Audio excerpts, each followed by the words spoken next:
everybody. Ed Diaz here with Scott. Yo, what it is. What it is, everyone. We are back. Scott, we are back, Scott. We're back. We are back. So I'm so happy for all of you guys and gals to be here, all of our different synth people.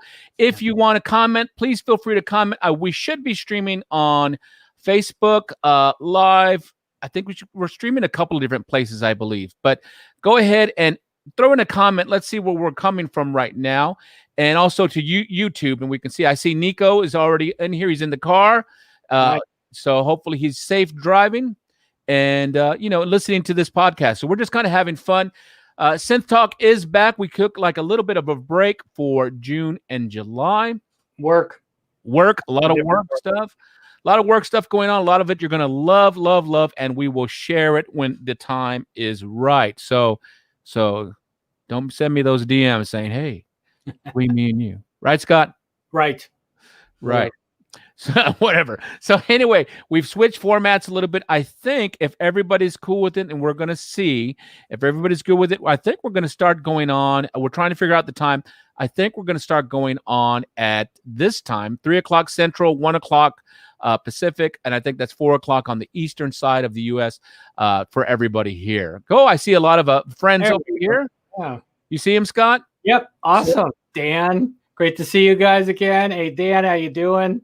So I'm going to just throw some people on here. I'm just because Dan says, great to see you guys. I see some other one. Look, another hot 105 degrees. Oh yeah. Look here yeah, absolutely. Yeah. He's in my neck of the woods. We see Kirill. Hey, what's up, dude? I see Michael. I love being able to see your comments in here, This is awesome. Yeah. This is the first time we've used StreamYard for this, which it definitely looks like the way to go here. Yeah, so we are learning, and part of this is we've been learning different things in here. So that's something we're trying to do. Oh, they want to boo that. Boom, there we go. Put the Synth Talk logo in there. Just kind of have some. Yeah, hey Tim. Yeah, we do. Tim says we look refreshed. We're trying. So as you notice, Scott and I were always trying to work on different. Look, you see, I think what is that you seen right there?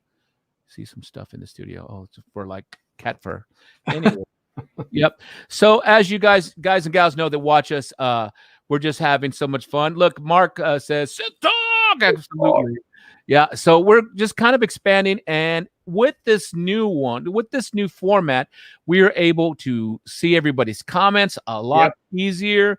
And we're able to actually bring in guests. So we are excited in this future episodes, and this is episode 26, Scott. Episode 26. Crazy of Synth Talk. We started this, I believe it was in March.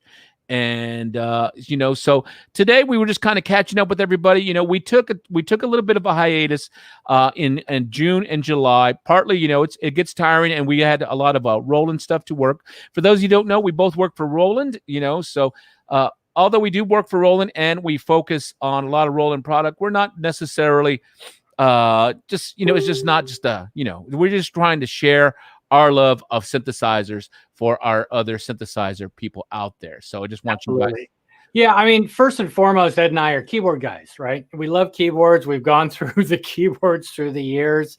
I mean, starting back in the early 80s till now, we just love keyboards and synths and our players, so we're really, really involved.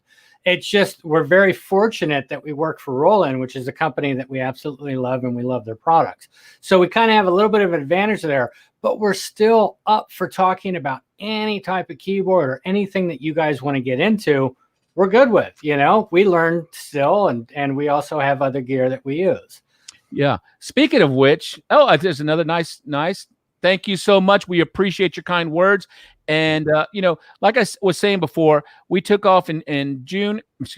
I don't even know what month it is right now. Well, it's like I was going to say, yeah, it's Friday, which really doesn't mean anything anymore. I mean, it just doesn't, unfortunately. But I'm still up. I'm still uplifted, having a good day.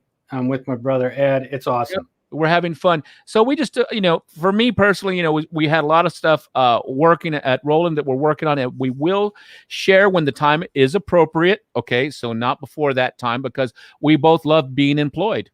Okay, Yeah. so keep that in mind. But as soon as news is available to legally share, we will absolutely share from the rooftop. So if you're looking for a little bit of that, okay, I can't share that with you, but I'll just tell you this, that all the different teams throughout Roland world are working together and in communication. And with this new format, how we're doing, we're going to be able to bring in some of our fellow brethren throughout the world in here. So, hopefully we're going to have Mark Watson on the show. We're going to have David Allen on the show. And just got word that some of our engineers out of Japan want to come on Synth Talk and share stuff with you. So we're working on that, and I think Scott and I have also discussed how often we do this, because at first we were doing this from every day. When we first ran it, we did it, I think, like every day. Then we kind of split it up, and yeah, it's trying to figure out, because we were busy doing a lot of work, and it just seemed to be right to help keep in touch with you guys, because everybody was kind of shut up and looking for things to do, and it was perfect outlet for us, and it was good to meet all of you, and we're still meeting people. But now I think we're at a point where we might be doing once a week is kind of what we're talking about. I think we're talking once a week, and I think we're leaning toward Fridays. Right. I'm trying to look at the analytics on Google on what's a good time for everybody throughout the world, and it's such a tough, because we're sharing throughout the world. And so I think we're going to be doing I think on Fridays at this time. And I think, like I said, Fridays at 3:00 Central, 1:00 Pacific, and then that's 4:00 on the eastern side of the US. So hopefully we catch a lot of our friends in Europe. And I think at this time, what time is it in Japan? I think it's morning. I think it's early morning. I think early morning, yeah, because in about 4 hours, I think it's like 8:30 or 9 a.m. Yeah. So that's cool. Let's see here. I see. Oh, Tim H. Already some questions. Let me see. I'll post this on here. And this is for Scott. And here, go ahead and answer him if you can, Scott. Are you already rocking the Fantom in your Dream Theater tribute band, or are you still using this other workstation? Well, currently everything is still programmed in the other one. Unfortunately, because of how things are and work is, I haven't had a chance to really just sit down and just play any of them like that.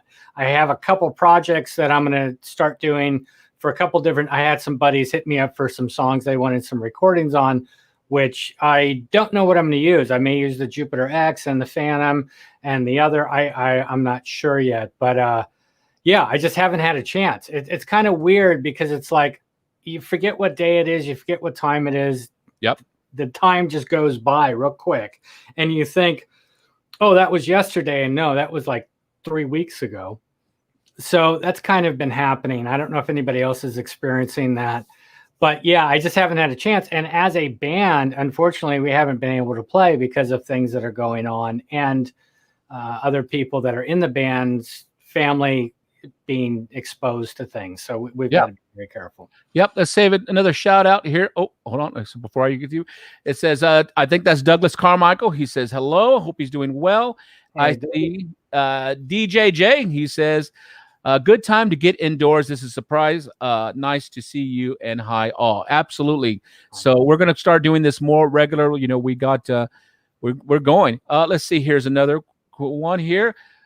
Awesome weekly Synth Talk. Good to see you guys back in the saddle. Absolutely. We're just trying to figure it out. Oh, our good friend XP50 Player says greetings. So I don't know what you guys think. Let us know. I love seeing the comments. I love it that we can share them on the screen. So that's something we are working on, just kind of having some more fun with here. And like I said, we're going to have some more guests in the very near future. So this show is probably the hardest one for us right now, just because we're like, okay, we're just figuring out this new format, how we're going to make it even better. All right. See here. Another question. Yeah, because I think this is more like a, hey, let's get reacquainted. Let's see how everybody's doing. I think we lost Scott for a second. He froze up. Let me see. No, wait. There's Scott. There's Scott. There he is.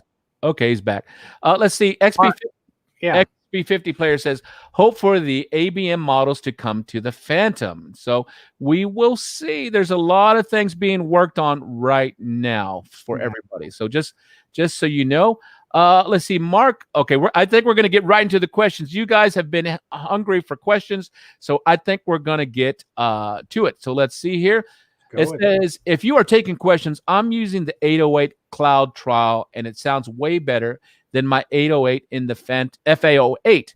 At least to me, am I crazy? Are all the Cloud signs better than the FA? Well, you got to remember in the FA, the 808 kit that's in there is just a PCM base. And the Cloud versions are a little bit more advanced, or at least a higher sample rate, I want to say. Does that sound about right to you, Ed? Yeah. Definitely going to be a little bit cleaner and more towards a modeling type thing than just a sample playback. Yeah, so it also depends. When you have something like a software-based 808, that's its sole focus is 808 versus an instrument such as the FA, which is trying to cover a lot of different bases on there. So I'm not surprised that the Cloud version of 808 sounds better than the 808 kind of kit, that's in the FA, because that's very specifically focused. Shout out to Dale Beam. He says, hey, Scott, great talk last night. Absolutely, Dale. That was a great time. Dale just recently got a Fantom, and he ordered a Jupiter X last night, and he's looking for, I think he's getting a Mac Mini because he really wants to get deep into the Fantom and recording and everything else like that. It was a pleasure talking to you. Awesome. And let's see here. It's got another one. Will you cover how to use Roland Cloud for the Fantom? And I'm going to probably say, yes, we're not really prepared for that today. I think I have my Fantom is hooked up. No, isn't it? It's not hooked up yet. I can easily hook it up. But we're not really prepared for that. But, I'm sure we are definitely going to go over some questions. But that's something we definitely are going to cover in the future. Definitely. Okay. So, oops, look, I'm messing up. All right. DJJ says, is there any developments for Cloud Academy stuff for UK? I can't make the USA ones as they're live, but stuff like this is great. Okay. I'll tell you this. Today, Scott and I were testing out a different way of training over the internet that we're going to work out the kinks, and that will be hopefully open up soon. Go ahead, Scott. You want to say something? If it works out, and again, we're totally testing this, so this is new. But if it works out, one of the things that's cool is that even if you register for the class and can't make it, there is an option to send the recording of the class to you. I think that could be really, really cool. No promises yet because we're still playing with it and we're still testing it, but that is a possible option. Yeah. And if not, let us know what times are good for you. We might be able to set something up or do something live like this for a small group or a group that's overseas, or we'll figure something out. Yeah, we're going to figure it out because I think right now in the UK, Scott, at least for me in the central time zone, I think they're 6 hours ahead. So for me, it's 3:15. And so I think for them right now, it's 9:15, I believe. So that is cool. Shout out to Mark Tronics. He says, Ed and Scott Berry, what's up? So glad to have you on here. Just continue to be safe, and we love your support and your enthusiasm. Man, I am loving this chat compared to how YouTube was, how we would see it in YouTube. I'm absolutely loving this in StreamYard. Sorry. Absolutely. I am loving this too, and I can't wait to bring some of our different synth people in, even players. We can actually bring in players in here, and I'll show you guys this. We still have the ability to kind of jump around. Oh, my camera's in the way right now, but we still have the ability to show all of our different cameras and our different screens. So let Scott have his coffee. So that's kind of cool. All right, let's go ahead and get back to it. So like I said, we're still learning. We're going to have some fun in here. Coffee, Scott, it's already 1 o'clock there. You're still drinking coffee. So I am. Yeah. Get off my back. All right. So let's see here. It says, Ron. Hey, Ron. It says, what do you think of machine software and hardware? I have more success writing with this setup than anything I have tried. I do sample my new Fantom and Core Chronos to machine. Cool. So I'll take this one. So, bottom line, Ron, and everybody out there, as far as the best hardware and software, in my opinion, it's the one that most talks to you and helps you be creative. So if you are really loving Machine and you're loving the software that goes with it and sampling that way and do it that way, and it's making you productive and kind of just really come up with music ideas and going, then that's awesome. That is awesome. Now, I am a firm believer, though, the more tools, be it synths or software synths or recording software, the more tools you have in your toolbox, that more fun and more kind of get you going. Right, Scott? Don't you kind of think that? Absolutely. I mean, everybody has a different workflow and different things talk to them differently. So whatever works for you, just keep running with it. It's always good. Some of us resist change. I know I do once in a while. When I come in front of something new, I'm like, I don't know if I like this. And then, a week later, I'm like, I absolutely love this. This is fantastic. So I would always, look out, and I'm sure you do. But if the Machine software and that is working for you, go, man. That's awesome. Anything that gets you moving and inspired and helps you get that finished result that you want is fantastic. Absolutely. Let's see here. Let's see. Patrick says, will there ever be an app for the Fantom? I'm not sure, but you never know. We have a lot of stuff coming. So let's see here. Dale says, I love these questions, how they're popping up. So you guys can see too. Yep. It's been an $8,000 12-hour period. Mac on the way. Cool. It's going to be worth it. I feel like I've been doing the same thing, spending a lot of money lately. I needed to get a new chair because I'm not used to sitting in a chair for 10 hours a day. I got a clamp. Yeah, Ed got a clamp. I got a new monitor for this and some other things and the keyboard tray. And, it is what it is right now. We got to make the best of our situation. And what's really cool is that everything that's coming in, I get so excited about. It's like, being young again, Christmas morning kind of a thing. I couldn't wait to get my chair in. I can't wait to get my monitor in and my stand. And it's that end of it is fantastic and such a good feeling. And I know Ed is, even with the clamp. He's got some other things coming, Yeah. Let's see. Now, someone just suggested they've enjoyed Brian Lamb's 707 and TR8S videos. And I got to tell you, that just reminds me, I need to call him back. He called me. So if you haven't seen this, and hey Scott, can you share? Can you pull up one of his videos or whatever? Anyway, I think I can share. Yeah. Tell me when you have it. But if you guys haven't, while Scott's looking for that, and just tell me when you're ready, Scott.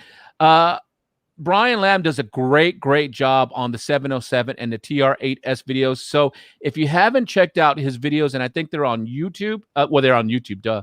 And he shares them to Facebooks and other different groups inside Facebook. They are great. I know Scott is looking for it. So as soon as he gets that, just tell me when you're ready. And we'll have it on here so you guys can see. And hold on. Let me find something. He's getting it. Okay. And someone else, while you're looking for that, someone said, that's a mug, Scott. Yeah, that's definitely a mug. Gonna kill this. Like Scott figuring it out. And so we're getting that. You ready? Okay. So let me see. I'm trying to figure out how I'm gonna do this. Or send me the link to his channel and I can throw it up on my phone. We are figuring out stuff. We got a lot of stuff going. Okay, let's see. Douglas Carmichael said, I've been missing KnobCon this year. Absolutely. I am so sad for all the different synth shows that aren't going to happen this year, but that's why we have to definitely kind of support each other in all of our different synth pursuits and musical pursuits and be real supportive, because I'm sad about KnobCon. I'm sad about NAMM. It's not happening next year. We missed Summer NAMM. I was sad about the Gear Fest that happened. I believe it was in June. And then what was the other? What's the other one? Synthplex. Synthplex. Yeah, that was one that was going to happen in November. I don't think they've officially canceled it yet, but if Winter NAMM is being shut down, then I would figure that's definitely going to do it, which is a bummer both of them are just a bummer because it's a great time to get together. But, I know Michael Boddicker pretty well, and I know the Synthplex is his show. So that's going to be a real bummer on them. But yeah, it's going to be a virtual thing. So I think you're going to see some exciting things. Yeah, so I know on that, while we're talking about that, Scott and I have been talking about this a lot over the last couple of months, big time. Everything is shot from our studios now, and so we've all decided, like, let's go ahead, and the money we're not using to travel or to go out to restaurants or just, it's unfortunate, but we've been kind of pumping up our studios with the clamps we need, lights. We need to see new lights behind us going on. Scott, as soon as he can find one, we're going to get him an SM7B mic, so a little bit better sound for this kind of broadcast. So, and then I know Scott has bought a new camera to kind of help. I've bought another camera, so we're working to try and make this whole experience for everybody as awesome as we can.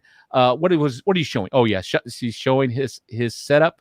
Yeah, Scott is using right now. He has a Fantom 7, and in my setup, I switched over to a Fantom 6 just because it's easier for videos, and my Fantom 7 is my experimental Fantom. So, because I know with Scott, a lot of times we have to take operating systems in and out and sounds in and out, and so it could get kind of crazy. Like so now I have a Fantom that's strictly for that, and so it's kind of cool. Let's check out some more questions. I love all this, and so let's go ahead.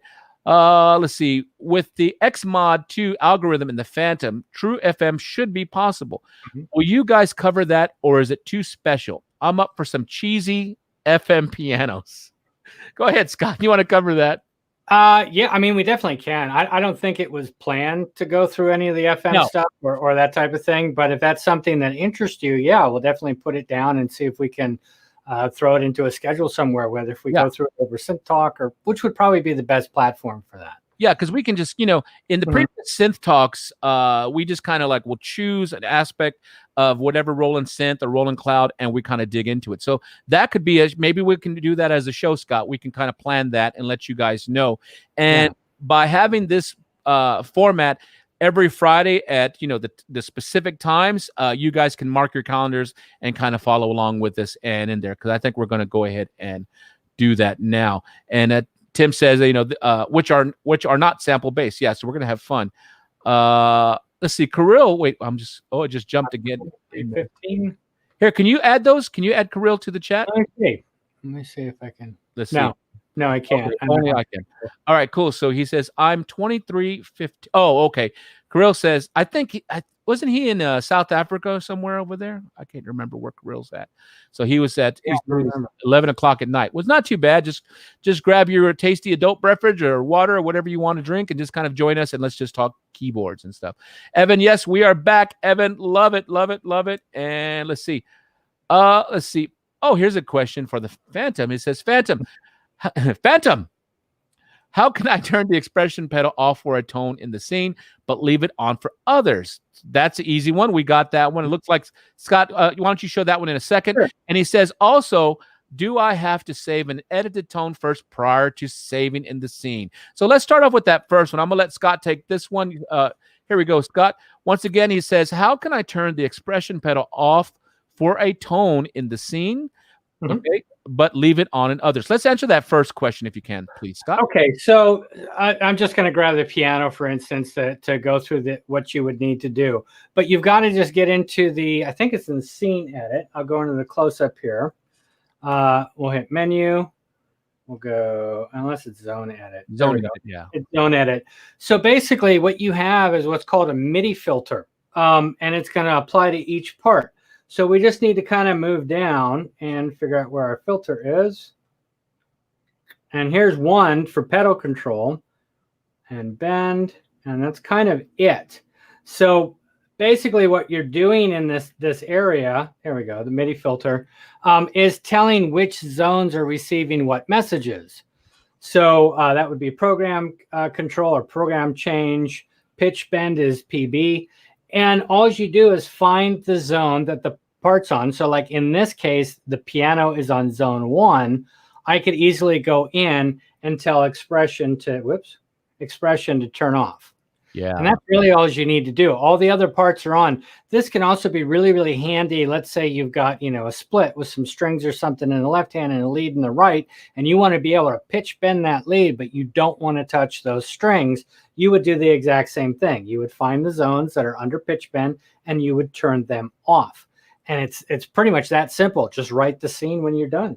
Okay. And then the second part of his question says, also, do I have to save an edited tone first prior to saving the scene in order to save the tone edits? And the quick, easy answer is yes. Yes, you do. Now, don't forget, too, that you have tone offsets that can be used. So if I go back into this screen and we go back into the offsets right here, if you're in a scene and you just want to change the cutoff, the resonance, the attack, decay, or release, these simple parameters that are sometimes all you want to do to a tone, if you edit it here in the scene, you do not need to save the tone. It is saved in the scene. So something to think about if you're doing very, very simple changes, do it in the offsets of the scene for that zone. If it's major stuff, then yeah, definitely save and edit the tone. But just something that gets overlooked real easy. Absolutely. So that's real easy. Real quick, let me go and I'm going to show you guys Brian Lamb's page. Let me go ahead and switch this real fast. And so, yeah, you can go to Brian Lamb's page. It's unit, what is that? :E. So unit E. And if you just hit the videos, he has a bunch. Look at this. A lot of great videos on the TR-8S. And I think the MC-101 and MC-7. Yeah. So this guy, he's just a user of Roland stuff, but then he's turned into like a Roland guy. We kind of brought him into the fold. He really knows his stuff, and he does a nice presentation. It's good teaching. So yeah, he does the Roland Cloud Academy too for lessons. He's very active on the Facebook pages for the TR-8S, the MC-101 707. It's just an all-around great dude, period. Yeah, great dude. So yeah, go ahead and subscribe to his channel, and that'll definitely help get you guys going in there. So cool. Let's see. DJ says, "Oh, nice. I'll keep an eye for that super." Yeah, we're gonna do that. And it's always, we definitely thank you guys for following us and following Roland. We're definitely dude. Nico's in Holland. Oh my goodness. Well, it's wait now in Holland. 216. Yeah. 260. Wait. 20. It's 20 to add. I'm not sure. Well, if it's Holland, it's not like 216. It's Holland is probably 2:16 a.m. Maybe is what he meant.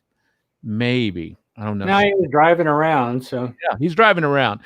Dale Beam says, "Guys, the video is sharp and sounds great," which is we love to hear. Awesome. Yeah. We're always working on that and working also on the latency, and we're going to probably review this video once we're done and see how we did with latency. Mm-hmm. Russell says, "Shout out from New York." Love New York. Okay, be safe wherever you guys are. Love New York, and I can't wait to go back there someday. So let's see. Oh, here's an interesting one. Peter says, anyone having issues with some sounds cut out if you have layers, especially pads, just stop sounding while playing. Let me take this one, Scott, and you can add to it. Absolutely. It could be. Now, the main thing you're saying is it's issues. Let's see, when you're having layers.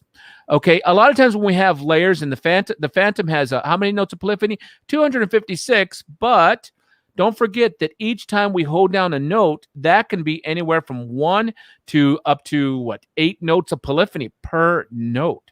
Yeah. So if you're doing pads, every finger, you can multiply that by that particular amount of polyphony needed in that tone.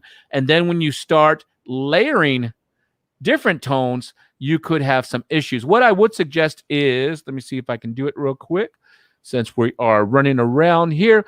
Let me move this camera. Hopefully I don't drop my camera. Hold on. Careful. All right, I'll just move it to the side for a second. So I could go into here, and let's go into, let me see here. I could go in, and I'm in the zone edit area of my Fantom, and make sure if I'm not wrong. You see all these, there's a lot of cool stuff in here. Let me see, go down, and I'm trying not to go too fast. We can go into here what's called voice reserve, okay? So what voice reserve does is you can actually tell which, go back, my bad, hold on. I can go into here, and I can adjust the amount of polyphony for a particular tone in the zone. So I can go ahead and I can say this particular one gets full polyphony always. And then I could say, well, maybe those little shimmery sounds or sounds that aren't, the main meat of that layer, we limit how much they get. And I can set that voice reserve so they get, X amount of that limit, anywhere from 0 to full polyphony. So you can actually adjust that. So I would suggest going in here and adjusting your voice reserve, and then just think about that when we are playing live. So just think about that kind of stuff when we are playing, doing splits and layers. What do you think, Scott? That's probably the right way, right? Yeah, definitely. But it can also vary depending on where the sound's coming from. So if it's a pad sound, so if it's a synth sound and it's using a VA, virtual analog modeling, or any of the other options that are in there besides PCM, it may be a little bit limited in the voicing, and that's how it's done. So that could be play into it. I would just look at your sounds, look at how you're playing things, how you're voicing it, and just try to get an idea of where it could be if it's doing that, if it's actually cutting out. Yeah. It might be that something's in a unison mode and just adding more. But like Ed said earlier, it's real easy that if you got a few layers going on and you hit one key, you could be triggering 128 notes just in that one key. Easily. It's crazy. All right, cool. Let's go on to the next one. I love this. Let's see. Andrew says, I use switch groups for all my scenes on my Fantom 7, and it remembers to activate SG pad that was last saved on that scene. Yeah, it would be nice to see the LED light up automatically on the active pad. I knew what you're saying. So on the switch group, I was trying to think, what does SG mean? So that could be something. That could be something, right, Scott? I never even thought about that, because a lot of time, back when we were gigging, in which which we'll again soon, then for me, the pads, I don't really watch those, when I'm doing a keyboard switch group. I just kind of hit them and just kind of keep on playing. So I see what you're saying, but yeah, that could be something that could possibly be implemented. That would be something we would have to discuss with the engineers and see if that's, something that we really want to do. But I know personally, I also use keyboard switch groups, and Scott in his band uses something similar to that. And I just know I just hit him and go. I don't even look at what I have going. But we can ask. Let's see. Here's another one. Mark 72. He says, can you do a Mode X special for FM sounds? I'm not sure what you mean. Any idea, Scott? Unless he's talking about like a Synth Talk special just for FM. Oh, a mode. Yeah. Yeah. I don't if think that's not it, Mark, please clarify and just let us know. Yeah, just let us know. And also, we're trying to get to everybody's comments, and we love the questions, and we love the feedback, and I love that I can show you guys on the screen, because I think it's kind of neat. Hey, look, there I am on the screen for your questions. But just help us out there. But I don't see having a Synth Talk specifically for FM sounds. I think we'll schedule that. We're going to schedule that. And Scott and I will nerd out a little bit and dig a little bit more into, because we have to do a little bit of history of the FM synthesis. Hold on, let me see. I lost everybody. Oh, there we go. All right, so let's see here. And I'm just bringing up these questions, just boom, boom, boom. Just having fun. He says, "Hey Ed, some months back on the new Fantom, I was working on a song that I wanted to have an arpeggio playing in one zone and drums in another zone, but realized it can't be done." Actually, it kind of can. You'd have to record that arpeggio. Right. Let me go ahead and show you. So check this out. So if I wanted to come into here, and let me split so you can see my keyboard. So I'm going to go into a single tone. So I just want to see here, and I want to go ahead in my zone view. So I'm going to go ahead and let's do a drum real fast. So I hit pattern into here, and okay, you can hear me. Great. So in here, I'm going to just choose a drum, and I'll choose from one of these guys. Okay, and here we go. Guess you got to actually choose. Hold on one second. There we go. Okay, so I have that. Now, if I wanted to record it, let's just record very fast, and I just turned it down. I'm going to go ahead and input quantize grid. I'm going to put the length at 1 because that's all I need. Record, switch on, count in wait note, which means as soon as I touch it, it's going to start recording. And I think I'm ready. And I'll adjust that tempo a little bit. So here you go. And I'll do mix. So I just wanted to keep on. So we're just going to record one measure of drums. Great. So I'll go ahead and stop. I got that recording. There we go. All right. Now I want to go ahead and let's put something common. And Scott, feel free to chime in if you need to. Let's see. I'm going to go ahead and in zone 2, I'm going to go ahead and put a bass. So let me go ahead and hit the zone 2. And I'm going to put some kind of really quick synth bass in here. Okay, great. I'm not so concerned with the sound. Let's use that sound. Great. And I'm going to turn on my arpeggio in. And right now, it is right there. Hold on, let me see here. Oh, let me go back into arpeggio. I'm sorry. It's been a minute. Okay. Let me see. Arpeggio. It is possible. Wait, let me see. I'm messing up, Scott. Oh, wait, zone view. Got that. Yeah, you got to go to zone view, make sure the arpeggiator's on. Yeah, yep. My bad. So actually, check this out. I can actually just turn them all on if I wanted to. We're going to do a couple real fast. So I have it set. And here we go in there. There we go. I'll drop it an octave. Let's go ahead and record that. Same thing. Let's do 2 measures on this one. Wait note loop. I'm going to, let's do it.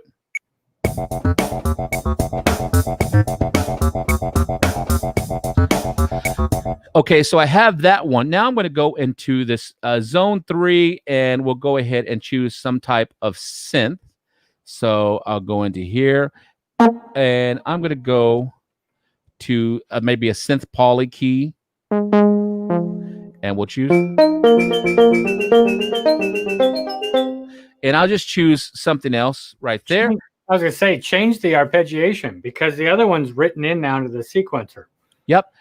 So I'm going to go shift, arpeggio, so I can go inside, and I'm going to just pick something. And remember, I can go in real fast and pick something. Let's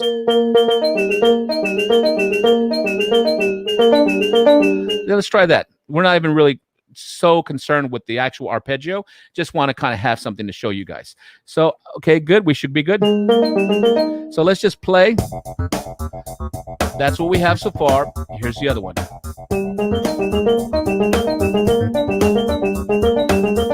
Okay, let's go ahead and record it. So same thing. I'll do 2 bars on that one. I think I'm set. Wait note. Here we go.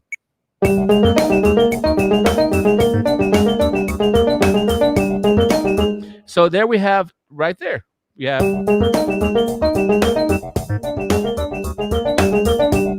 Let's add one more. So I'm going to go over here to my number 4. I'm going to also go into a synth, and let's choose another synth poly key, but maybe something a little bit more synthy. Oh, let me go ahead and go there. And let me go ahead back and choose. But as you can see, very quickly we're going in. Oops, I switched. We're going in very fast and just kind of just choosing some. That's good. I wanted something that kind of really stands out, right, Scott? Something a little bit more. And let me go into zone view, and I do have arpeggio on. I had to turn on the arpeggio for those particular parts. Now, I can only have the arpeggio going at 1 part per time, but I can actually record that arpeggio using the sequencer. So let's go ahead and go back to arpeggio, and let's choose a different one. So let's go ahead and choose something else real quick.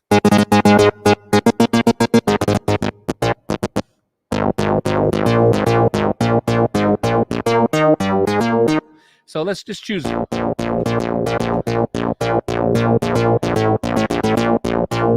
Yeah, let's just do that real fast. Like I said, we're just kind of going, and let's do it real quick. Here we go. 4.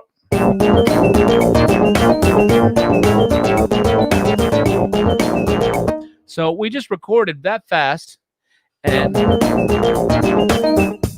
so there's our drums. And there's this guy right there. Messing a little bit of filter. Now we'll go ahead and bring up the level of the other one.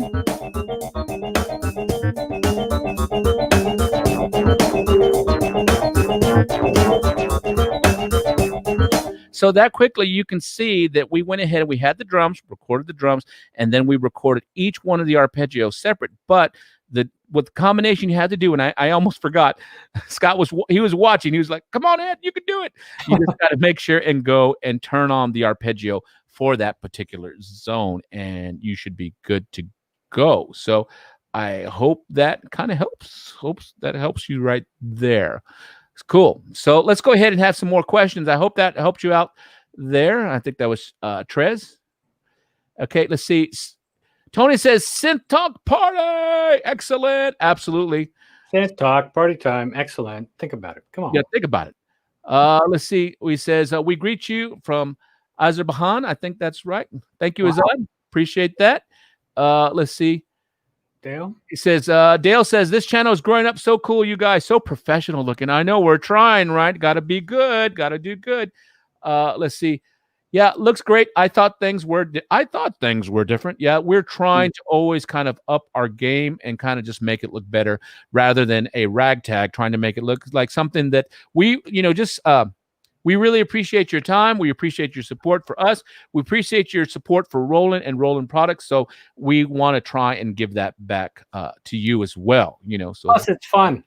That's fun. Yeah, something to do. It's not like we're going anywhere. So just have some fun. Let's see. I see. Kirill.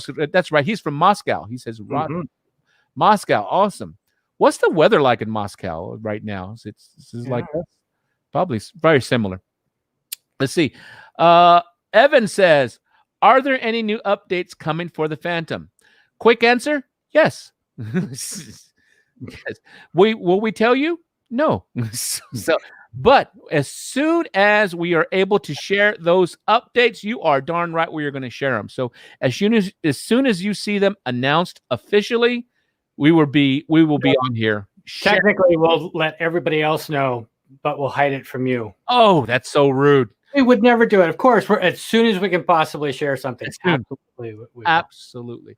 Evan, Mark Tronic says, Evan, what features would you like added that are not in the Fantom?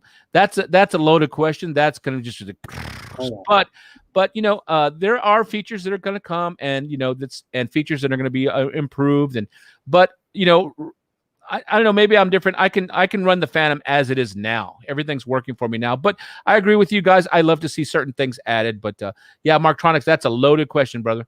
So let's see. Willie, thank you for the kind words. We are glad to be back too. It's partly my fault too, because I was like, oh, when do we go back? So today I just told Scott, hey, we're going live today. Scott's like, what? I'm like, all right, let's do it. Let's do it. Okay. Dale has a good question. Scott, why don't you do this one? He said earlier, Scott said PCM based 808 was not as good as the 808 in Roland Cloud. Does either the Fantom or JPX have the non-PCM version of 808? Can I purchase it and add it to, or should I get a TR-08? Well, the one that I was talking about in the FA it's an older version. What's cool with Roland products is a lot of times they'll bring in things that have been in previous products for years because they've been popular sounds. D50 sounds are a great example of this. So the 808 that might have been being used in the FA is a much older version compared to the cloud version. It also depends on the A to D converters of the keyboard. So the FA is kind of middle range, which sounds great, but the Fantom and the Jupiter X are going to be that much higher end in the A to D converters. That makes a huge difference just in itself. What's on the cloud is that it's a newer version or a more modeled like version than what was in, the JVs and things that had the 808s that might be coming from what's in the the FA, not the Fantom. Fantom's going to have both. It's going to have the older versions. It's going to have newer versions. And I think you'll find that too in the Jupiter X. Yeah, so that's totally cool. Let's see. XP50 player says loving the Roland Cloud tone expansions for Fantom. Some fresh, hybrid, and modern sounds. Absolutely. Michael, you are welcome. I'm Absolutely. glad that helps you. We're always glad. Kirill says, he says, when I record the pattern and use the pitch knob up on the last chord note, this recorded loop started playing the tone half tone higher, and the only way to stop it is to use the panic button. I think what happened is that you're recording a loop and it stopped before the pitch bend was done, so it held that setting.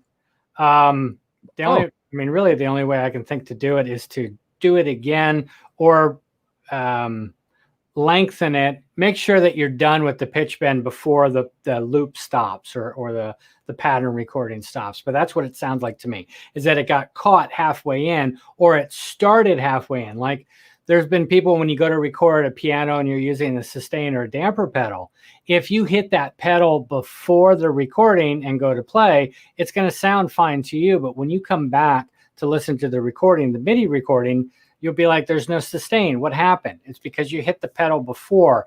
So the sequencer never saw the damper pedal. Yep, very, very possible. So let me see here. So, all right, let's go to another question. I love all this. Let's see. Nico said he meant 10:30. Yeah, so that's a little bit longer. That's cool. He's in the Netherlands. And let's see. I love it. All right. Tortog says, all right, Ed and Scott Tom. Yes, love seeing you on here, brother. See. What's up, man? Let's see. Are you my microphone to send out the messages? Are you using my microphone to send out?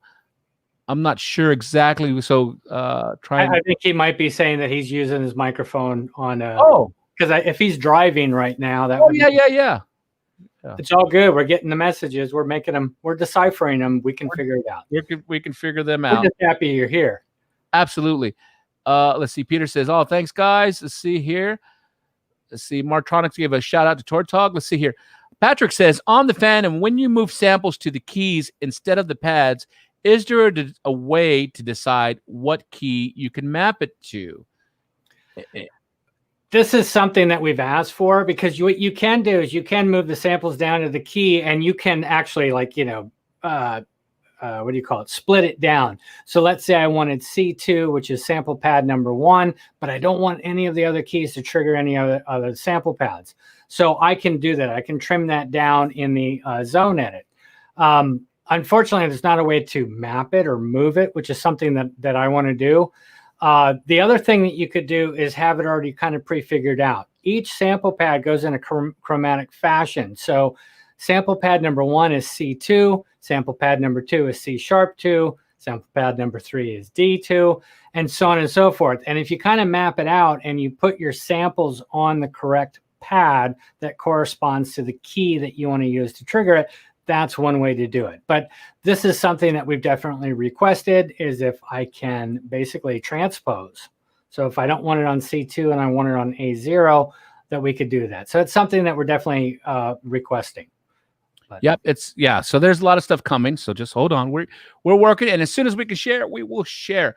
All right, let's have some more fun. I love all this stuff. Let's see here. Jeremy Phillips says, are in Saint Temple changes possible in the new Fantom? Can they be gradual over time? How do you do it? Thanks. Sync tempo changes in the Fantom. If he's talking about the sequencer, there's 3 different ways you can move patterns, but I'm not sure. What do you think, Ed? I think I'm trying to. Well, there's 3 different ways. Yeah. I'm just trying to understand that. I think he's talking about in sync. Are in sync tempos possible in new Fantom? Can they be gradual? So is he saying to like gradually speed up the tempo, or is it in sync? Yeah, I don't know. Jeremy, if you can you retype that and see if we can figure out what's going on? Oh, Douglas Carmichael loves that bass sound. Oh, okay. I think Jeremy says he says I meant in song, not in sync. Stupid autocorrect. It's all good, Jeremy. Yeah. Okay, so let's reread that again. In song mode, I guess he said in song are tempo changes possible in the new Fantom? Got it. Okay, now it's making sense. Right. Okay, cool. At this time, no. But we're working. We're working on stuff. We're working on stuff. So hold on. We're working. But here's another cool thing that you can do. Another option you can do. Since the Fantom does work as an audio MIDI interface, you can use your DAW, be it Logic. Always tested Ableton Live. I know Scott's will sometimes use Ableton Live, Logic, and also Cakewalk. Cakewalk, yeah. I think I still have an old Sonar X2 that I like to use. And then the new one, the new Cakewalk. If you guys are on PCs instead of Macs, Cakewalk by BandLab is free, and it's the full program. So you can have a full-blown recording program for free. So look at that, Cakewalk by BandLab. Yeah, so that's well, I'm gonna see if I can possibly bring somebody in. Oh, this would be cool. Well, I'm not gonna call them out yet because I want to see. Let's see. Hold on, and just for a minute, I'm gonna send them a link. This person, we're gonna see, but I'm not gonna mention their name because I don't want them to be like, Ed, what? So hold on. So let me see. We're gonna bring somebody on there. We're gonna get let's see here. I just sent him a link. That's good. And let's have a word from our sponsor today. Okay. Don't forget, when you're remodeling your studio, to make sure that you measure everything correctly. So again, Stanley. Or if you're going to Harbor Freight and they give you a free one, you can measure there. Okay. Oh, they said there at the grocery store. Okay. Let us know. We might still be on. So I'm working on a surprise guest and just letting them surprise to them too. All right, let's get back to it. Let's see. Kirill says it's freaking cold in Moscow. so he says it's freaking cold. Time over there, maybe, or it's just always cold. I don't know. You know, we kind of take that for granted here in the U.S. that other parts of the world have seasons too. So just like, oh yeah. So it's cool. Mark Tronic says it's 42 Celsius in Los Angeles. Don't do that, Mark. Don't do that. That just confuses me. Oh, suck it up. What is that? 80 something? Yeah, but I will say the metric system is way superior to the English fractions and everything else. But that's another story for another time. Cool. This person's hurrying home. See if they can make it. Awesome. So let's see here. Dale Beam says, so Roland Cloud advertises lifetime software keys for purchase. This just happened, everybody. So this is actually cool news. Do you have to activate on a subscription to purchase a lifetime key for a particular item? I don't know for sure, but I would probably say no. I don't think so. If you wanted to buy something outright, you could just go ahead and purchase it with a free account, and that's it. You own it. It's done. So let's say you wanted like the D50 software or something like that. Yeah, you could definitely do that. The advantage to going in and having a subscription is that you have access to it all the time. And anything new that comes in and so on and so forth. So whatever works for you. But yeah, some of that's cool. Now with the expansions, keep in mind that like for the Jupiter X, if you were to buy any of the EXZs, the expansions, and you had like an MC707 or those, you only have to buy it once. And then that can move over and across. And the same thing with the SDZs. The Fantom, however, is the one that has specific EXZs that are for the Fantom only that are free from the cloud. This is somewhere you guys should be going to just download that stuff for free. Supernatural acoustic piano, Supernatural electric, and then all the EXZs, all 15 that are the SRX. Yeah, let me see if I can bring that up for everybody while we're talking about that. But cool. Yeah, because we actually just had it now where you can just you can buy lifetime keys, and I know a lot of people have been asking for that, and now it's actually possible. So that's something that's real cool. So I'm bringing up that right now. My Roland Cloud Manager in here. Let that start up, and while that starts up, we can continue. Let's see here. Also, and I was trying to bring it up here. While that's going up, someone just asked. It says DJ J just said, hey, where can I get a Fantom jumper or a hoodie? Roland site, laugh out loud. I love it. So on there, and I was looking at that right now, and I believe, Scott, they can go to the Roland website, and I think it's in the product area. It was in the store. Yeah, they moved it to the products. Yeah, let's go. I think it's in accessories, and let's see, cases, bags, because I found it.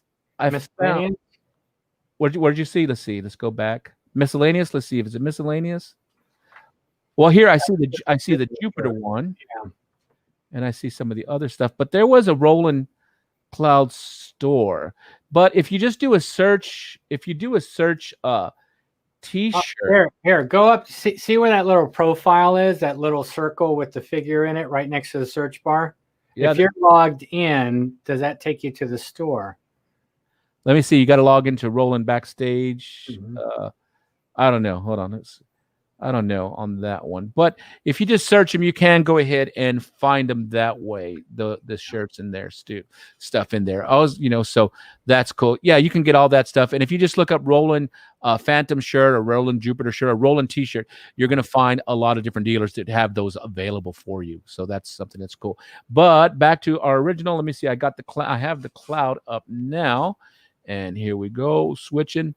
So yeah, for those of you that don't know, there's the Roland Cloud, and there is definitely different memberships that you can get in here. So if you go up to $2.99 a month in here, and then for a year, and then you can actually buy the hardware that's available for everything for the Axe Edge, because that's also supported by Roland Cloud, the Fantom, the Jupiter XM, MC's RD88, but then also I love the software section, which we can get Xenology, everything that Xenology supports, and then we can go, I think everybody loves the Legendary section, where you can go in here and look at all that stuff. And I think, right, Scott, this is what a lot of the lifetime keys can do now. Oh, and look, the lifetime keys can own any of them. I mean, like the D50, when I see the D50, what's cool about the D50 software and a lot of these other ones is that it's not just the original patches that came in the D50, it's also giving you every card that was available.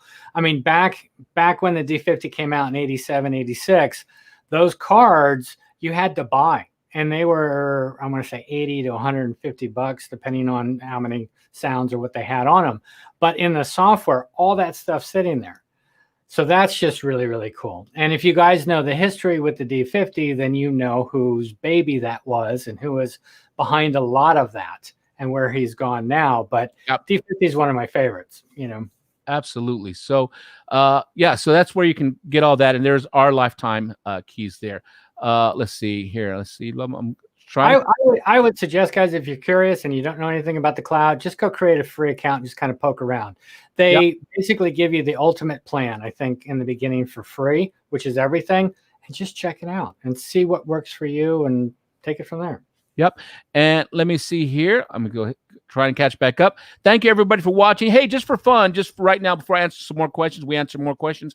Where are you watching from? Where are you right now in the world? What time is it? Where are you from? Love hearing all this.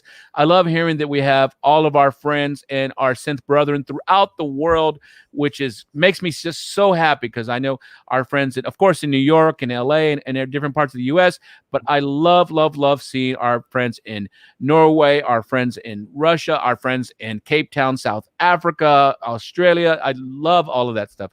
So take a second right now. Just go ahead and just throw a comment. Just say, yo, what's up?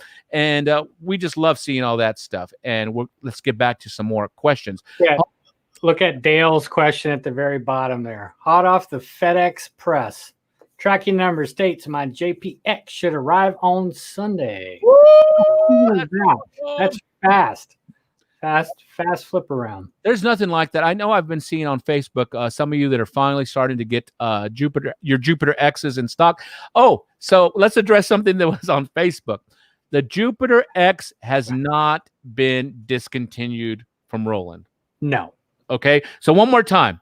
The Jupiter X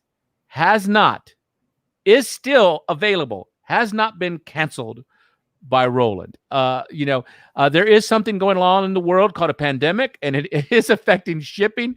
And so I love that I see people just a little bit. I love that I see people are starting to get some of their bigger keyboards in. So it hasn't been discontinued. It is alive and actually doing very well for us. And I think for a lot of you out there that have them. So we have not discontinued the Jupiter X. It's actually doing wonderful. Yeah, I saw that. Go ahead. No, I was going to say, on a side note, I've actually been quite surprised at how quick things are shipping once they're in the States. So things that may take a day longer or two or something, but non-essential things like a monitor coming from New York takes 2 days. I'm still pretty impressed with it. The thing that kind of holds things up is the world, where it's being manufactured, where it's coming from, how long it takes to get here. Once things are in the United States, they actually move pretty quickly. But yeah, it is what it is. We got to be patient. Yeah, be patient. And like I said earlier in our broadcast, Scott and I have doing more upgrades to our studio than ever before. And I'm going to have a tour soon, but I have a 10-foot wide synth wall, a keyboard wall of just synths. But within the next, hopefully, week or so, I'm going to expand my synth wall to 20 feet wide. So 20 feet wide of keyboards all on the wall, and then I'm shifting the cage here where I shoot so it can accommodate for 20 feet of keyboards on the wall. So we're all making adjustments, like I said. So that's something that's cool. All right, let's see here. Let's see, XP Player. I'm not sure what this was from. He says you can name incoming samples in sequence, and they will map in order. Maybe, I don't know. I don't know about that. Usually with this, let's see. You can see. I'm not sure about that, because I think on the samples you have to actually bring them in one by one, and you determine. Now, if you have them named correctly, when you're looking inside the thumb drive you're using, they'll be in order that way. But you determine what way they actually are imported into the Fantom. So so you're kind of half right, I think, and let us in there. DJJ says, I am now learning Studio 1.5 and Atom. So does Fantom have any updates for this, or I don't need them? Go ahead, Scott, if you want. Well, again, the Fantom will work in any DAW, and it will work as an audio MIDI interface, and you'll be able to have 16 independent stereo tracks if you wanted to do that, or a mix option. That will work in any DAW. The DAW control is the only thing that separates it, and it can be confusing sometimes because you hit the DAW control button and it says, please connect to a PC, and you're like, but I'm connected. Why isn't this working? Well, the DAW control is set up for future development with other softwares that we're hoping to see at some point. Right now, Apple was very forthcoming, where they stepped forward and said, we would love to work with you. Let's get this done. And that's why we've got DAW control for MainStage and Logic. Now, for other software, I know that there's a couple that are looking at it, but I don't know where it's at or when that would be even available, if it's available. Yeah. But you still have a lot of the same as you would with any other keyboard. So just real quick, Scott, I brought it up on the screen so you can see it too. Here, now let me take out Scott for a second. All right, cool. Move, Scott. All right, so just so everybody sees on the Fantom, this is one of my favorite screens on the computer when I'm looking up the Fantom and I'm demonstrating this to people. I love showing that if I have the Fantom hooked up via USB, I can go ahead and have 6 outputs on the Fantom, and that being you have your main outputs here, which are a combination of balanced and also quarter inches. Those are main outputs. And then sub out 1 as a stereo, as a pair, sub out 1 and sub out 2. I love showing that. So that's main outs is 1 and 2, sub out 1 is 3 and 4, and the sub outs 2 is 5 and 6. I love that. But that's the outputs. But I love this even more. Inputs. Now, I'm showing you this because, one, I think it's cool, but then also it's not specific to a specific DAW. My computer right now is just seeing the Fantom as an audio interface. So therefore, right, Scott? Therefore, it's not specific to Apple Logic. It could be in Ableton. It could be in Studio One. Cakewalk. like we said earlier, any of that stuff. Yeah. It doesn't matter. So, and it's just hard for us to test all the software and show you, just because it takes a physical space in our computer. So it's like, oh, hold on, it takes space. So, but I want just to kind of just preface that again and just say, reiterate again that the Fantom can work with any DAW. The only issue we might have is the DAW control, which for me personally, I only use the DAW control when I'm using the Fantom to go ahead and mix my tracks. I use the Fantom kind of do the mixing of my DAW that way. But and a lot of times on the play on the transport controls, even though the Fantom can do it inside Logic, I still have, and I don't know if you can see, I still have a keyboard right in front. So I'm doing this a lot. Boom, boom. I'm still doing, that's just, and look, Scott has it too on his. That's just how we work, I do love the DAW control, but I use it for more mixing when I'm doing stuff in here. So that's just how I do it. Look, we both switched at the same time. Whoa. Oh, besties. What? No, okay. Anyway. So nerds. All right. So let me go have some more fun. I love everybody's coming in. Fairborn, Ohio from Dale. Jeremy, Vancouver. Here, let's pop it. We'll give everybody shout outs. It says, Dan Villanueva, which is just a fun name to say.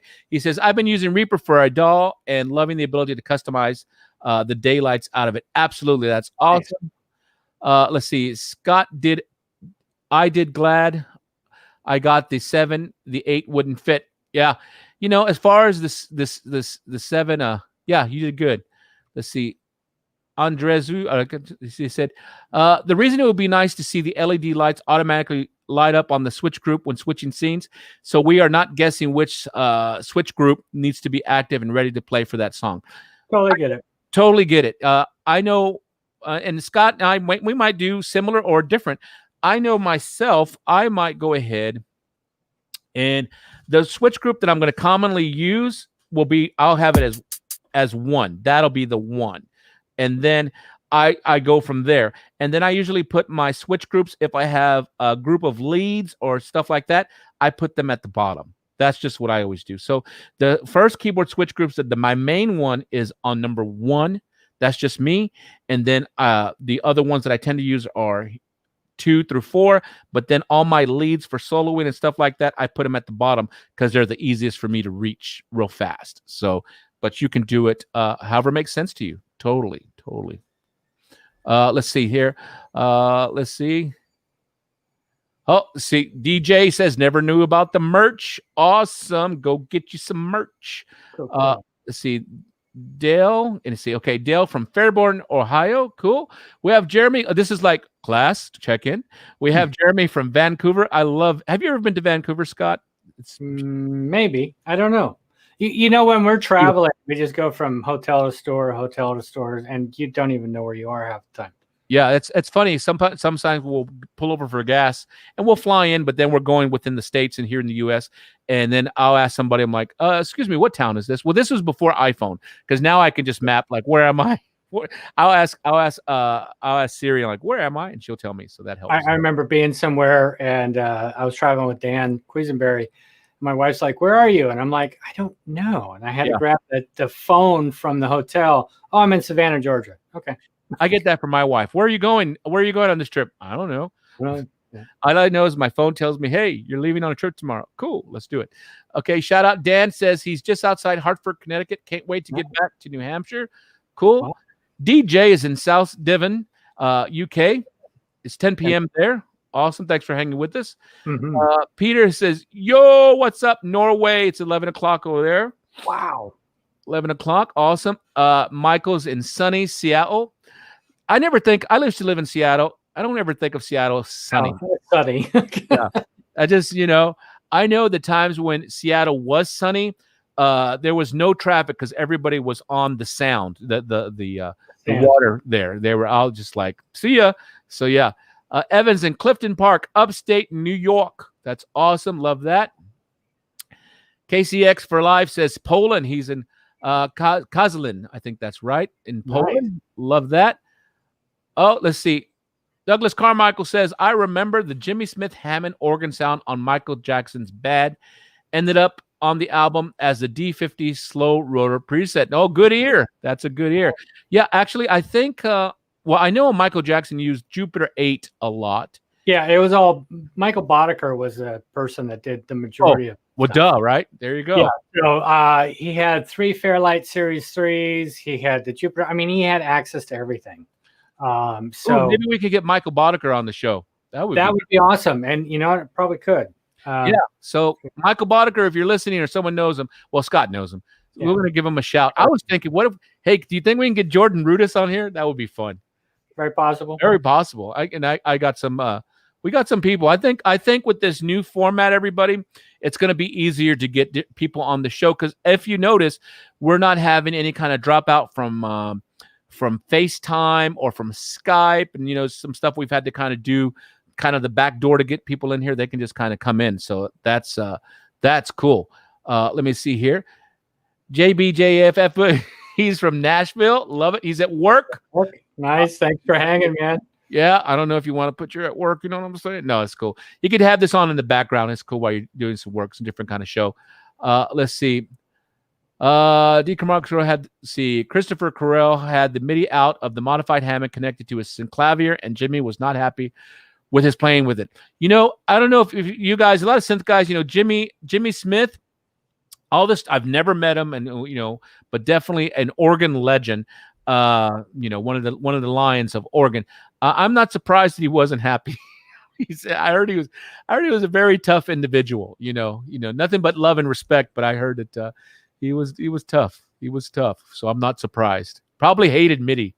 He's a purist. So let's see. Evan says, loving my Jupiter X and Fantom right below it. Now that is a killer combo. Mm-hmm. That is a killer combo. You know, because you can have the Fantom change sounds of the X as you're changing scenes, and I think also vice versa. Both of those are audio MIDI interfaces in there, so you can just record in them. Both of those have vocoders. Great stuff. The Jupiter X has all the vintage models with the temperature control. That's great. Yeah, arpeggiator and stuff. And what's cool about that combo is that Dale will be a member of that club as of Sunday. He's got a Fantom 6, and then he'll add the Jupiter X. That's really, really cool. Score! XP50 player is in Nashville as well. Nice. I have fun when I go to Nashville. Once we get out of this, hopefully sooner than later, I think Scott and I, maybe we'll start before we go on some of our trips. We'll kind of throw out to you guys. So if you're in your neck of the woods, we'd love to just kind of meet you at a store or possibly get some dinner and nerd out. We'll see. It's kind of fun stuff. Let's see. Evan says, beginning of pandemic was rough though. Quite the wait. Absolutely. It's tough when you just order some new gear and you're like, I'm ready for this gear and it needs to get here. And then you're just like, I'm actually waiting for these, what are they called? The Versapoles from it's just like a clamp kind of thing. It's kind of a nerd thing. And I'm just so ready because once the one came in this morning and once the other one comes in, then I can get started with my 20-foot keyboard wall. So I'm just waiting. Willie says from Boston, he says 5 p.m. and multitasking while watching you guys while taking part of my end of day virtual meetings. Awesome. Yay, meetings end of Friday. Thank God it's Friday. Thank goodness. Thank God. That's awesome. Awesome. Yeah, love it. Multitasking is good. And now all of us now that had home offices, they are now really home offices. Well, it was the saying, you know, you're working from home and it's not to be a downer. We're living at work now. So you want to make sure that your living area, which is your workspace, is how you want it, you know? And I think that's why we're seeing less and less things available. Cameras, monitors, chairs, desks. Yeah. I had to order a new desk from Home Depot last night. One that Scott has one, but I got one too. And I that raises a sit stand that I'm going to use as a secondary table. And it was sold out. And then it came up so I could add to cart. And I was like, oh, I'll get it later. Then it was sold out again. And I was like, And then Scott's like, I told you to order it. I was like, My wife works for Home Depot. So she was saying every time they get those in the store, they're gone immediately. So he's like, oh, yeah, I'll just order it whenever. I went through the same thing with this monitor. I had it in the cart in Amazon.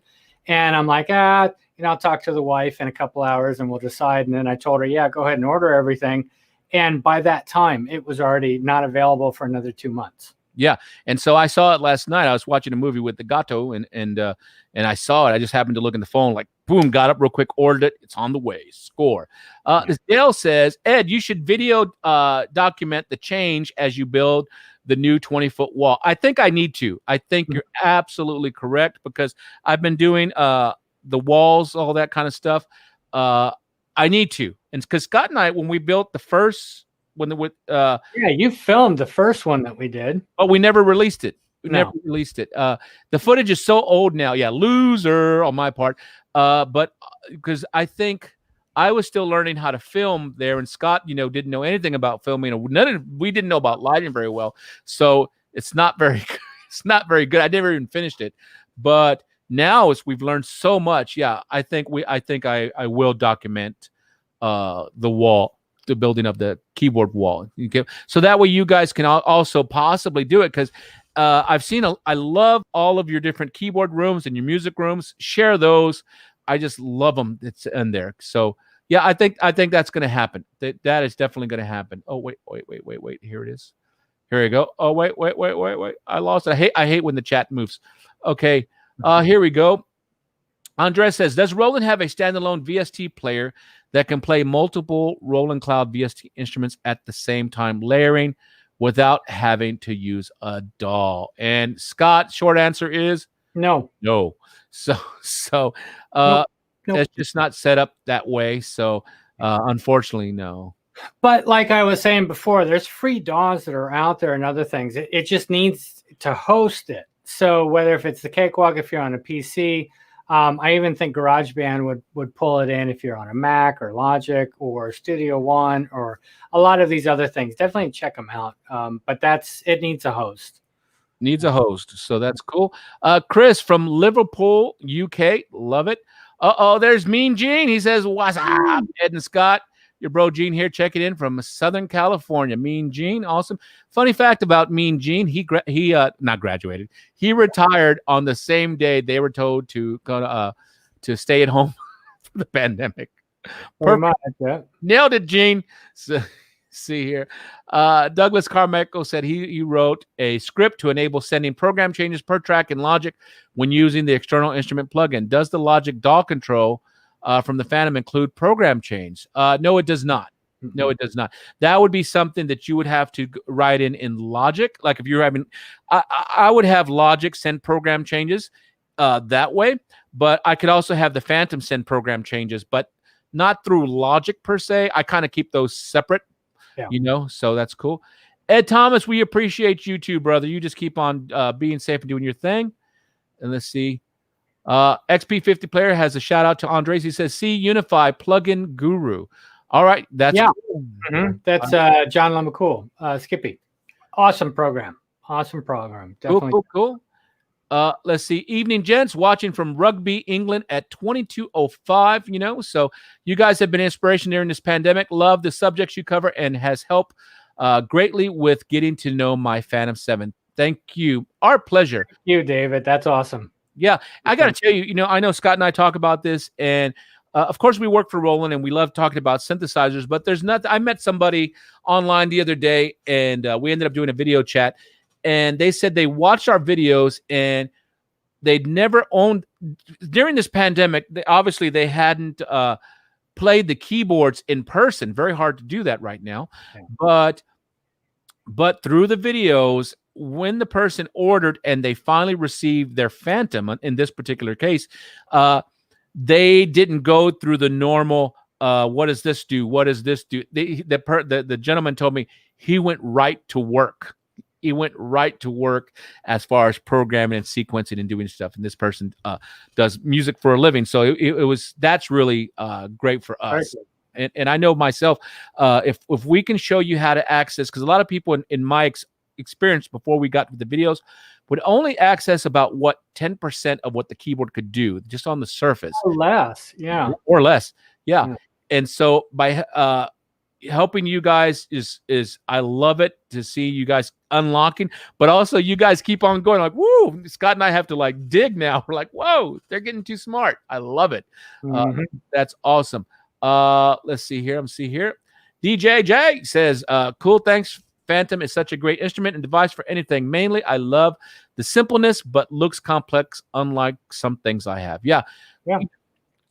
Right, Scott, it does look complex, but you can access quite a bit just from the surface, as you guys have found out if you have a Fantom. You don't have to go menu, dive. Yes, you can do that, and you can do that very easily, or get into some of those just by holding shift and give it a wiggle, any of the parameters that you're going after. But so much of it's on the surface, and that's one of the things that I love, because it's easy to make the changes and I have to go digging around. So that's awesome. Absolutely awesome. Yep. Let's see. Okay, hold on. I just have to put this out. Hashtag give it a wiggle. Yep, I did that. You should do Ed Diaz keys. Hashtag give it a wiggle. Yep, that's buy one. That's Marktronics. That's his fault. He kind of coined that. Let's see here. Let's see. D. Carmichael, if you know how to write JavaScript, the scripter in Logic can be very powerful. Oh man, I bet it can. I just don't have the time. It's just something else. Like, so it's cool. John, he says, Prince says, Southern Cal, SoCal, thanks for all the tutorials. Really thinking of the FA06B, which I have one here. Any advice on a specific DAW for creation and production for beginners? Off topic, but this desperate to start. Go ahead. You look whatever kind of computer you have. If you have a Mac, Logic or Ableton would probably be good. If you have a PC, Ableton, Studio One, or Cakewalk. Studio One will also work on Mac. I would probably shoot somewhere around those. I know there's guys out there that really, really like Cubase. I don't have any knowledge of that, so that's up to you. But I would start with something that is inexpensive or free to at least get your head wrapped around it. And the FA has, what is it, three user sets for DAW control. So Cubase, Ableton, I think, and Logic. 4. And a user. And a user one. So I would say, John, most of these softwares have demo versions that you can kind of download, kind of get your feet wet and see which one you kind of gravitate to. Also look them up on YouTube, and you could see which one kind of makes sense to you. There's a lot of tutorials, and that's a good way to kind of see which one will probably fit your artistic, how you create. So go ahead and do that. But I really don't think now, Scott, I don't think we can go wrong by which software you use. Like we spoke about at the beginning of the show, Machine. Yeah. It's great. It's not how I do it, but that doesn't make it wrong.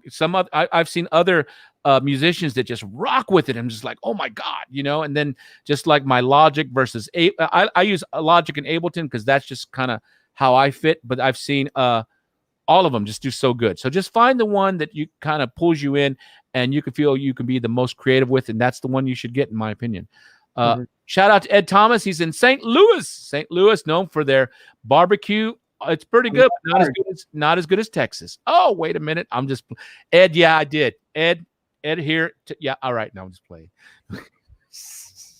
Actually, I played a gig in St. Louis many years ago, and we were doing 2 shows, and in the middle of the one show, they brought us in this killer barbecue that was one of the best I've ever had. They had this big old box lunch for all the musicians. It was great. And I regret, because this is pre-iPhones, because now I never know what it was. It was just it was the bomb. I loved it. So Dan says that'd be great to get Jordan on the show. Dan, it would be, but you'd see Scott acting like a little giddy little schoolgirl. He'd be like, "Oh my God!" He totally would. So I'll hit him up. I'll see. You never know. I'll hit him up. Did you hear that? Oh, I will hit him up. No, I think that would be fun. That would be fun. What kind of questions would you guys like to ask Jordan? You know what? Maybe if that were to happen, we can go ahead and let you guys know beforehand so you can join us, because that would be a very special show. And then also what questions you would like us to ask him, because I know the chat would probably be blowing up in there. So that would be cool. I would ask him, well, how come you play so many notes? Because you can. Because you can. No, I'm just playing. No. It's like what we used to say, you go out there and you're like, okay, tonight we'll be playing all of the notes. All. So we'll see. That I would love to have Jordan on here. So that's cool. Yeah, and I've met Jordan, and Scott knows him a little bit better than I do, and great dude, just great dude. So good people. Let's see here. Andre says, he says, can Fantom zones control Roland Cloud instruments? If not, how cool would that be? Well, they kind of not control.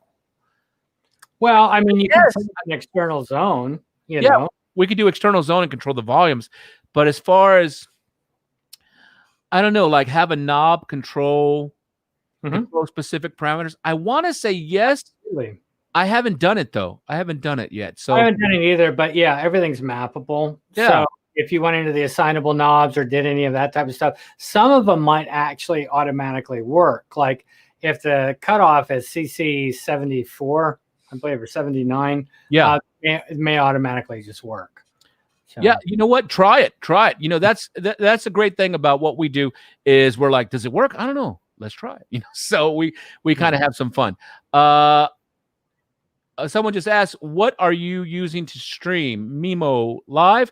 Actually, no, we are using StreamYard.com. StreamYard.com. That's what we're using.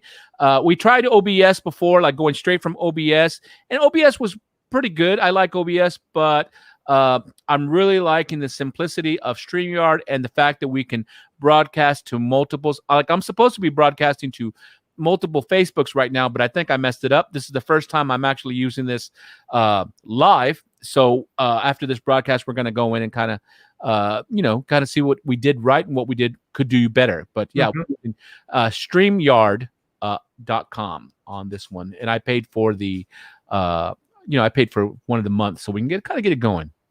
So any support you can do to the show, better, because it's costing me money, but it's all good. It all pays us back.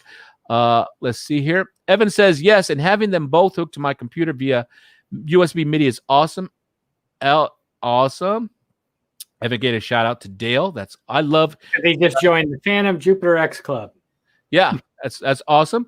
And let's see. Marktronic says, I think Ed Diaz uses OBS. I was using OBS, and I still use it on occasion because obviously now, like a lot of you, we're using various video streaming platforms. What did we use today? Let me see. This morning we were trying out, because this is not Demio. We were trying out Demio.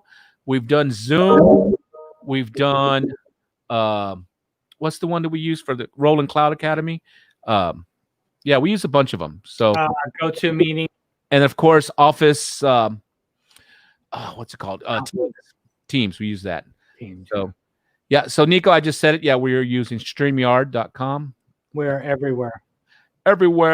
And let's see. DJ says, webcams here are expensive, and I've changed my studio around 3 times. I know, I'm 100% with you. Like you said, though, it's got to be how you want it, as it helps on the long run.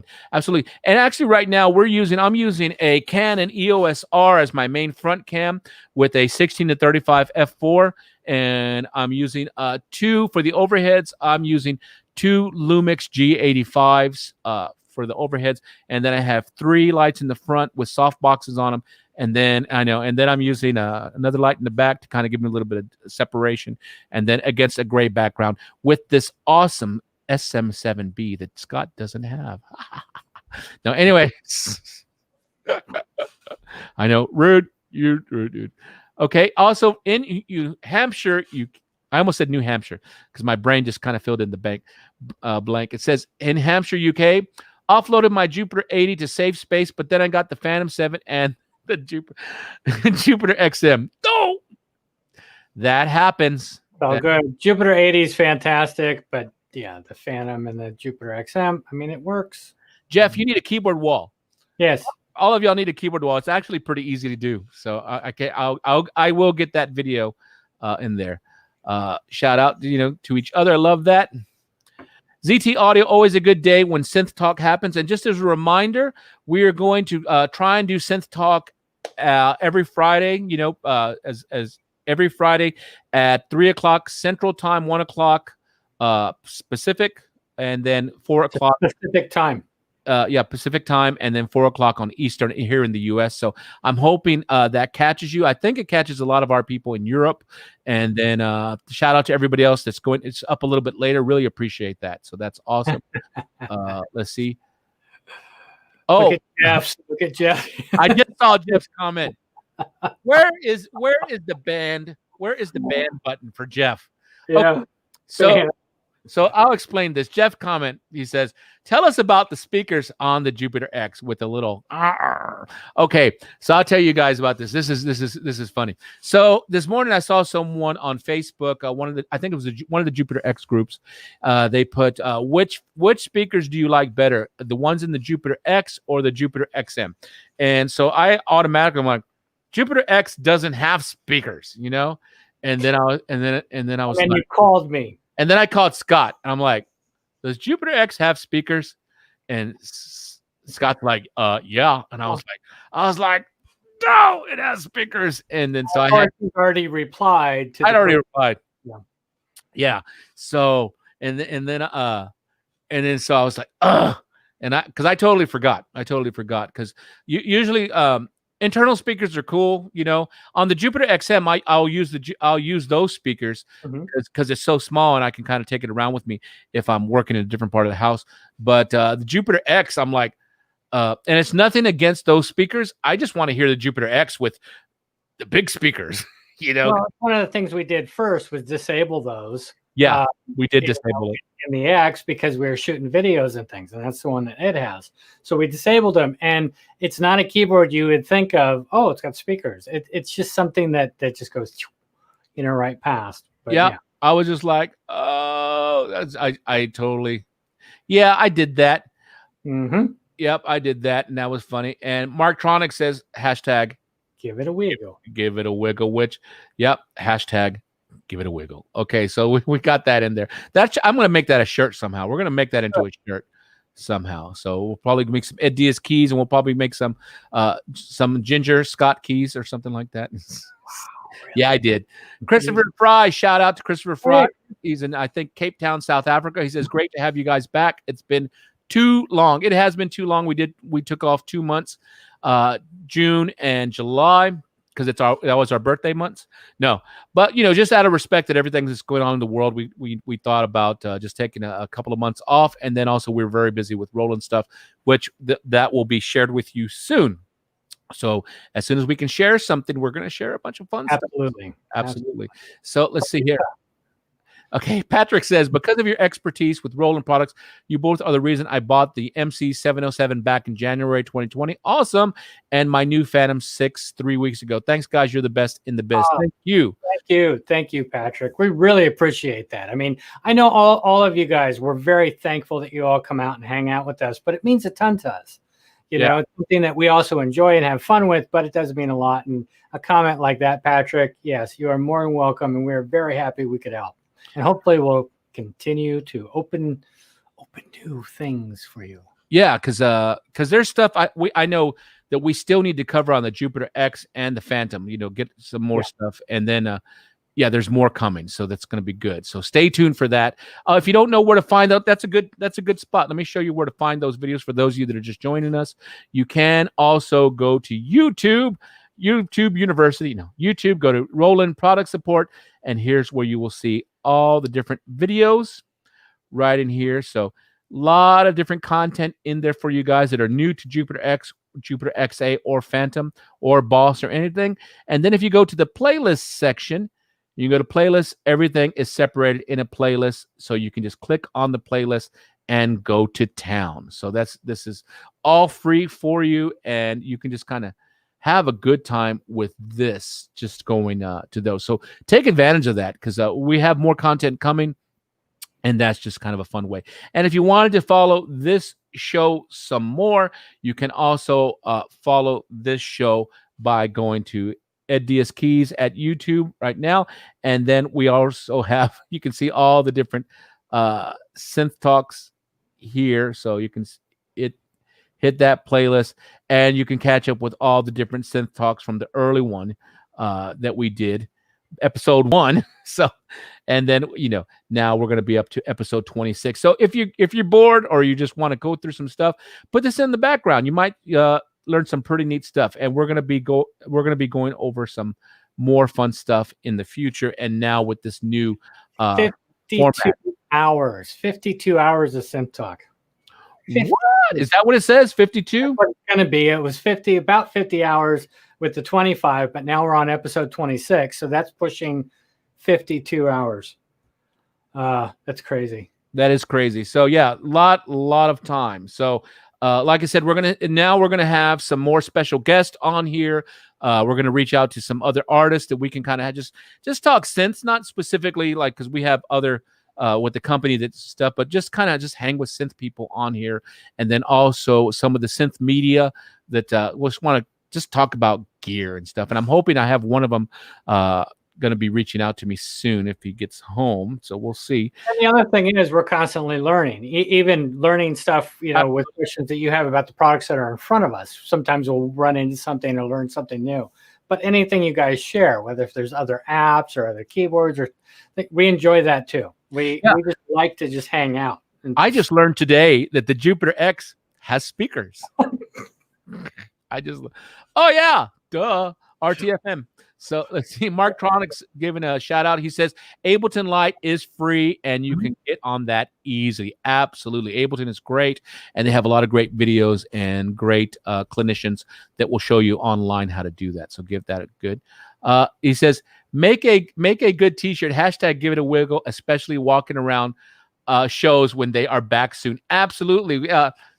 Yeah. So I have a couple of design ideas for shirts that we can use, and anything that's raised from the shirts goes back into the show to help get us geared to kind of keep making good quality content for you guys and stuff. So that's cool. Dale says, guys, what are your initial thoughts on what's been added to Logic Pro X 10.5? Do you have a favorite addition? And let me see. He's talking. Let me see. Let me open up another window here so I can add it. Woo. Here we go. Well, do you have any thoughts on that, Scott? I think he's talking about the new additions that are in Logic. Yeah. I'm open. I haven't used the clip windows yet. I've just been using Logic like I have before. But new additions. I mean, some of the stuff that I like is old, but I don't use it much, like the stretch time, the elastic time, that kind of stuff. I haven't used that. I usually keep things pretty simple. Yeah. So for those of you that don't know, let's see, because we have some new people in here. I'm pulling up Logic, and I'll show it to you guys so you can see. Let me see. Okay, cool. So I have Logic up, and what he's talking about. Who just asked that? It was Dale. Dale asked.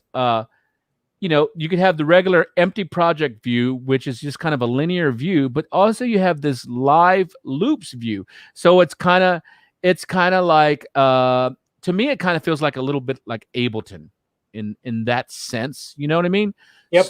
So if I were to open this up, let's just open it up. That's cool.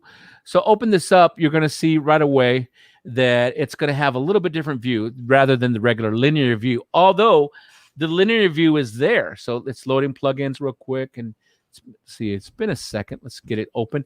But, if I'm going to use this type of way, I will use Ableton just because I'm more familiar. But as you can see here, let me close this loops. It's kind of set up where you can go ahead and record audio and whatever you want, audio or MIDI, into those little blocks. I think they call them blocks, and you can open it that way, and that's cool. And then if you wanted to, look at this. I think this is right. Where are you? Just grab over. I thought there was a way I could show both. There is a way I could show both views in here. Yeah, personally, I usually like working in linear view. Is it? No, not there. I thought there was a way. Anyway, if I'm going to be working in this one, I just want to go ahead and work. Oh, wait, here it is. Here it is. Oh, I'm wrong. Oh, no, that's just that. Yeah, if I was going to work in this way, I kind of like to work with in Ableton myself. Because if I'm going to do this one, I'll close this. If I'm going to use Logic, I tend to use it in the regular linear way, and that's just kind of how I use it if I'm going to use Logic. But I prefer Ableton if I'm going to use the clip bass way, just FYI. So yeah, that's kind of how I do it here. Bringing you back in, Scott. So let's see here. So cool. Let's see here. Let me see here. Okay. That moved on me.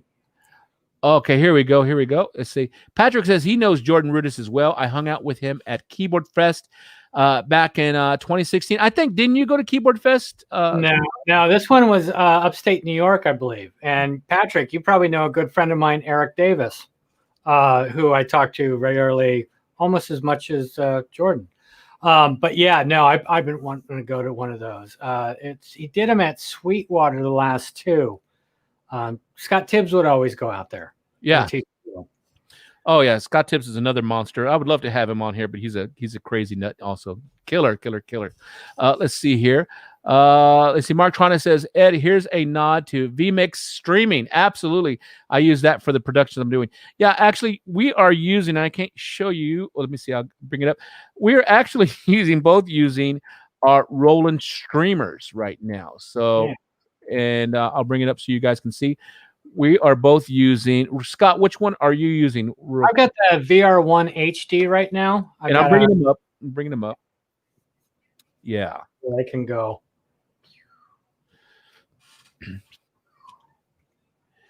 Yeah, so just so you guys know, Scott is using currently this one, the VR1 HD, for his stream.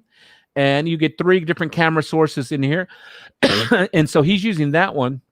And I'm using the VR4 HD right now for my stream. So that's what we can use.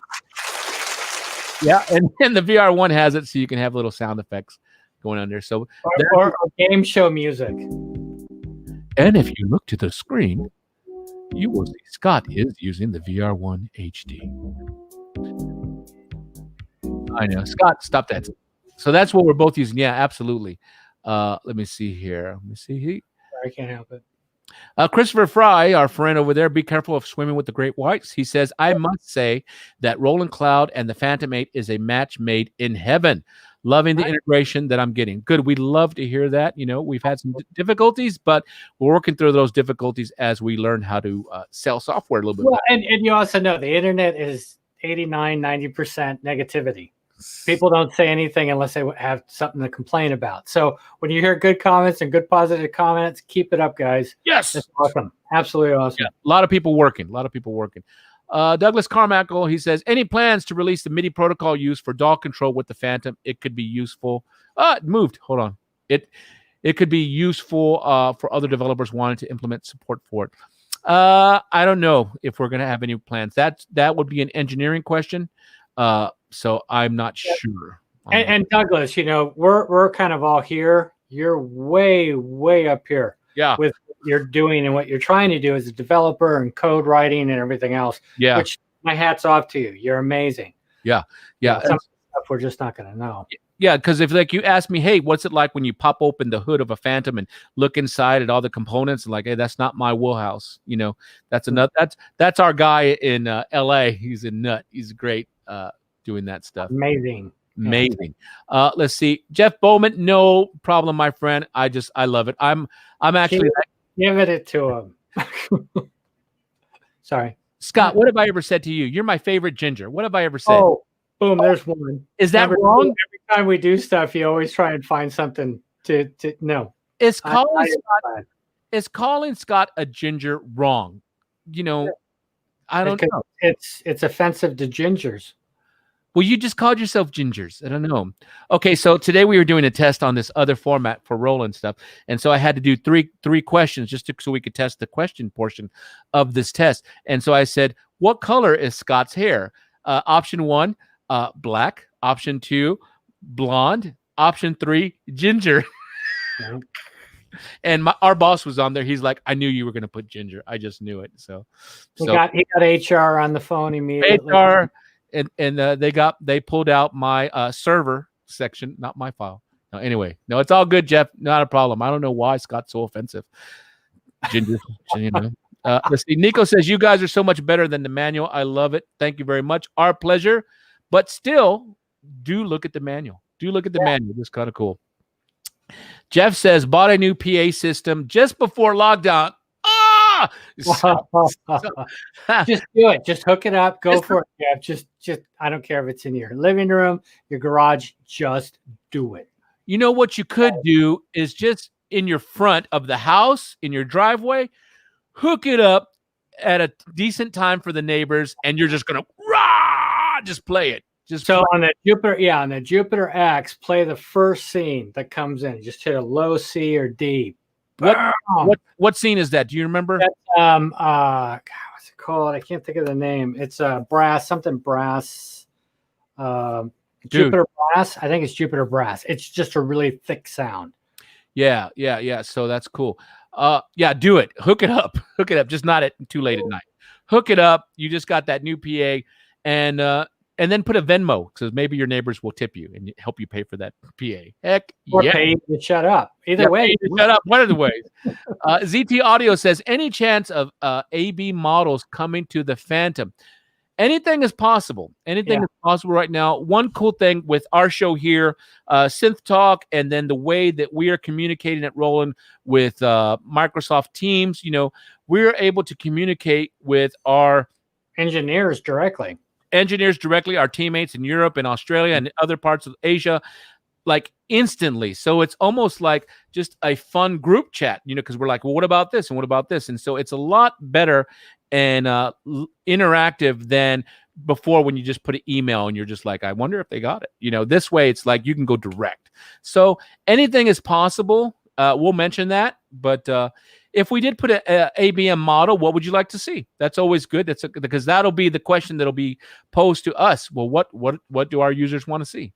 Mm-hmm. And we can kind of go there. But we'll see. You know what I mean? Anything is possible right now.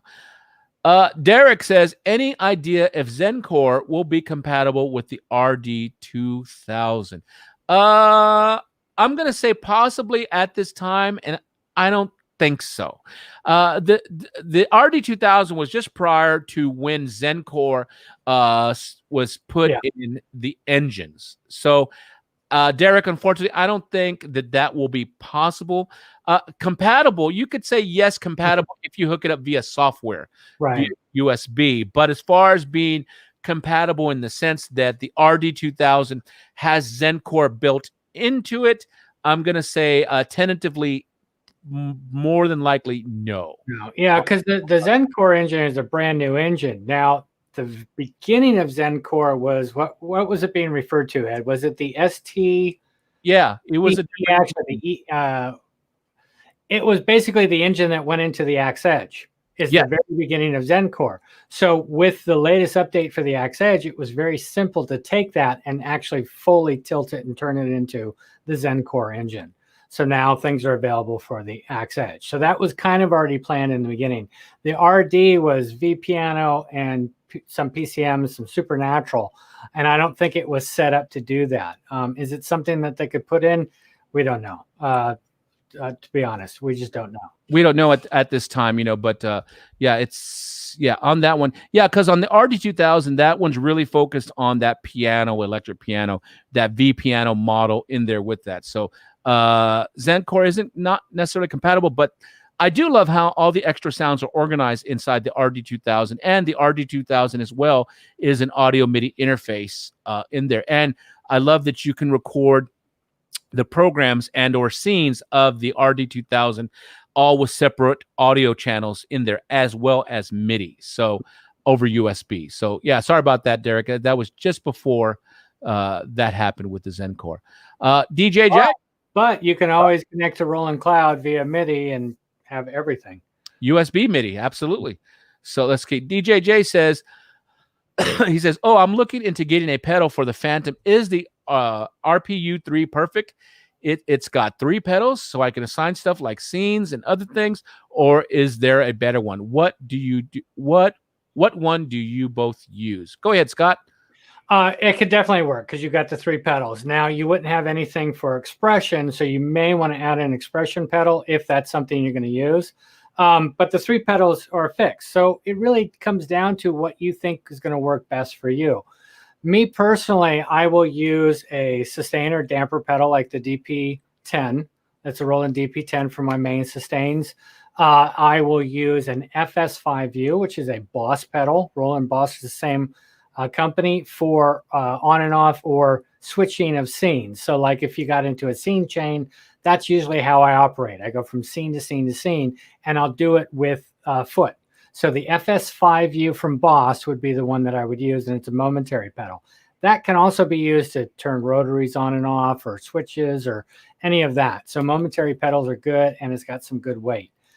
For an expression pedal, if I was to add that, the EV5, there's another one out there that I like too. So, but the main is for me is the DP10 and the FS5U. What about you, Ed?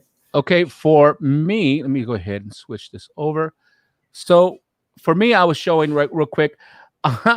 My friends make fun of me. So one of some of my old keyboard friends, he's like, with all this awesome ones that Ed has, I use the DP2 a lot. I had a DP2 back in the early 80s. Me too. Juno 60, Jupiter 6, those keyboards, the DP2 came with them. That's how old that pedal is. Yeah, and I usually use 3 DP2 pedals, but now, let me see. Now what I use is I'll have a DP10 be my main pedal for sustain because it has a little piece of leather or little piece of rubber underneath it, so it kind of won't move. And then I'll have my DP2s, I have them color-coded, so I know which one to choose right there. So I'll have them assigned for different things. And then I also, in the past, I've used the EV5 a lot, but then I've since switched over to the EV 500. So I like, because that's got a much bigger footprint for your foot, and it's a great pedal. Hold on, I'm grabbing the DP2s. Okay, the DP2, and also Boss also makes a pedal that looks identical to the EV5 that is a foot pedal for volume. So basically what you do is and I think the FBs can do this too. You can take the output, the 1/4-inch outputs, plug them directly into the pedal, and then the pedal output of the pedal goes to your amp or your speakers or your PA or whatever you're doing. So there's no assigning anything to volume CC7. It's just the pedal acts as a giant volume knob, and it's about as simple as it gets. And those can be kind of cool. So I'll show you guys this. This is kind of neat, real fast. So I've had these pedals for over 20 years, and they all still work great. But I take my DP pedals right here, and I actually go ahead, let me cover my face. I actually have them color-coded, just a little bit of electrical tape, green and red, and I have another one that's blue, and that's what I tend to use a lot for my pedals. But then also, I've been switching over. I'm not sure if Scott said it. He said you were using the FS5Us and stuff like that. I use my FS5U. I'll use that one to turn on the rotary speed of sometimes my stuff. That's how I'll use it. And I'll still use the DP10 for my main sustain and a DP2 somewhere in there. It just depends, And again, the FS5U is unlatched or momentary, and the FS5L is latched. So with the L, you'd have to push on the pedal, and it will stay engaged until you push on it again to unengage it. Just like the buttons work. It's the same way, but the momentary I use more. And then I'll sometimes use the FS6, so that way I can have them do different things for me, like that. So it's kind of nice. You get a lot of nice options there for your pedals, and it's just up to you which one works better for your playing situation and what you're doing. Yeah, exactly. The RPU3 is a great pedal, especially if you're doing a lot of piano stuff, because you can assign those for what the piano is, soft, sostenuto. But it's a good pedal, or you go individual, whatever works best for you. That's cool. Let me just go back in there. Yeah, we just got, let's see here. Just kind of catching up. All right, let's see here. Okay, Jeremy says, what are the full capabilities of the USB external device connection of the Fantom? What devices can be connected? Well, currently right now, your phone. you can charge your phone. Things that are class compliant MIDI controllers will definitely work. That's still something that they're playing with different controllers. Still developing. But yeah, it does charge your phone very well. Yep. Let's see. It's just you. He says, Scott, love the Fantom t-shirt. I see it available at Craft Music. Does Roland sell it from their website? I haven't seen it on the website. Contact Craft and see what they have available and if they can possibly do it. I don't know where the situation is with our shirts right now because of what's been going on. I don't know if there's limited stock or we use these for events. We'll give them away. And the Roland shirts we can't sell.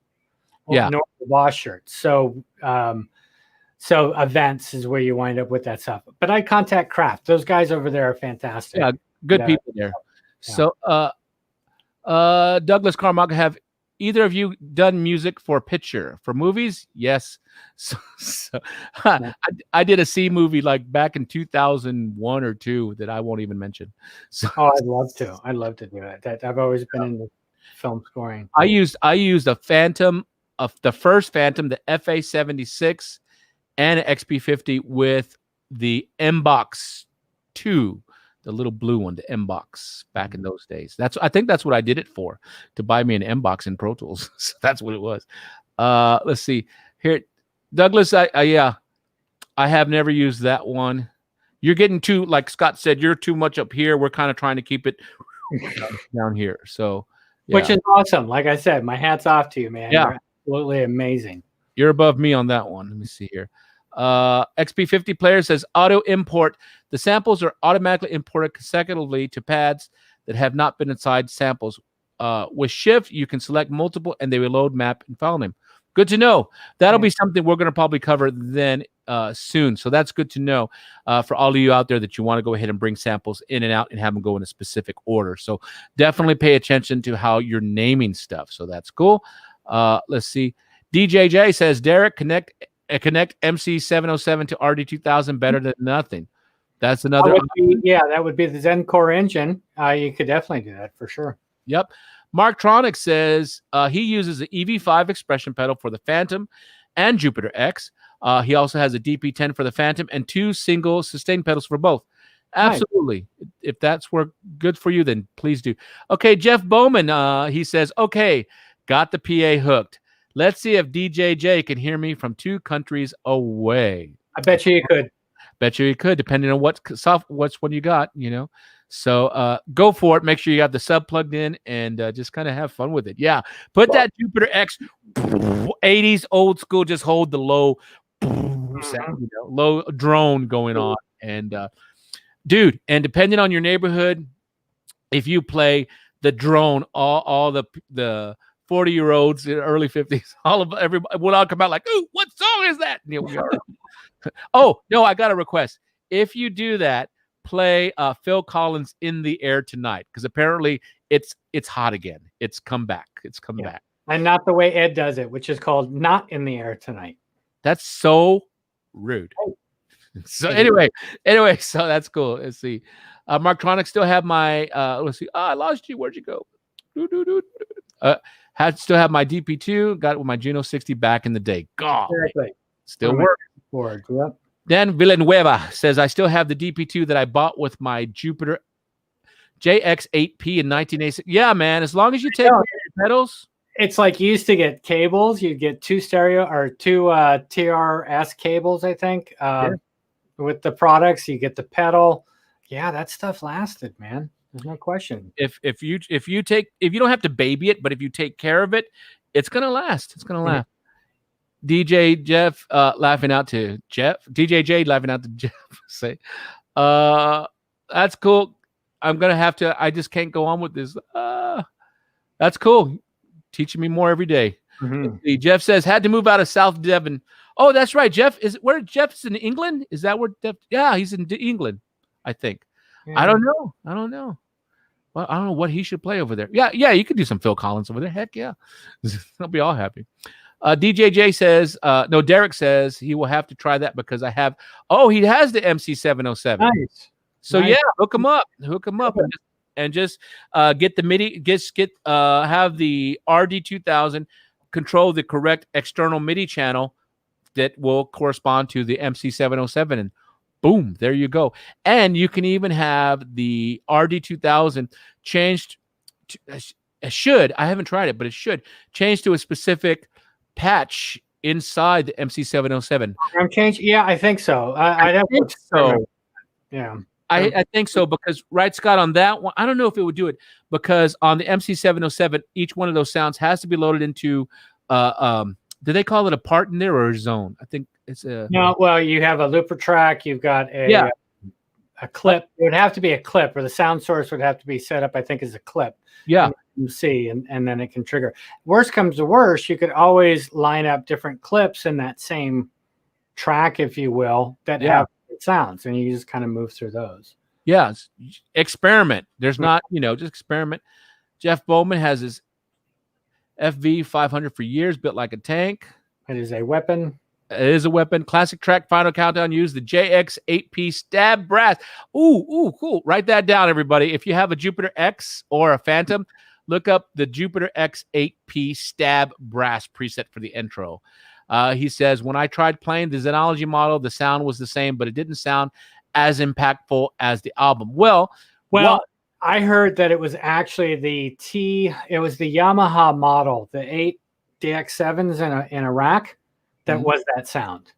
Yeah. And then keep in mind, when you're recording, especially back in that day, and they still do now, it's not just one time through with that keyboard. They might have layered it, recorded those layers. Tune it or slow it down. Or they would do that, especially with a lot of the Michael Jackson stuff, like the Jupiter 8 basses and things. They were tracked 4 or 5 times, slightly detuned or add this way. Yeah. Oh, now I really want to get Michael Boddicker on here. That would be awesome. Make it happen, Scott. Make it so. See what I can do. Yeah, let's see. Let's get him on here on here. That would be totally cool. That's something that's cool. DJJ says, "Oh, thanks. Okay, I will look into them." DP2 is cute. It is cute, but it's great.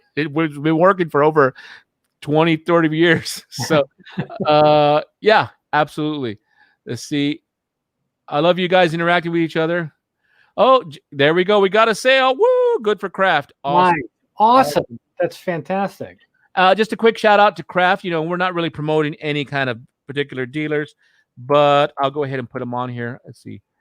Well, when we travel and we interact with these dealers straight on, people at Sweetwater, Kraft, and these bigger ends that are competing against, the big, huge chains, we really get to know them. And they've been fantastic to us. And we always want to make sure that we're the same to them.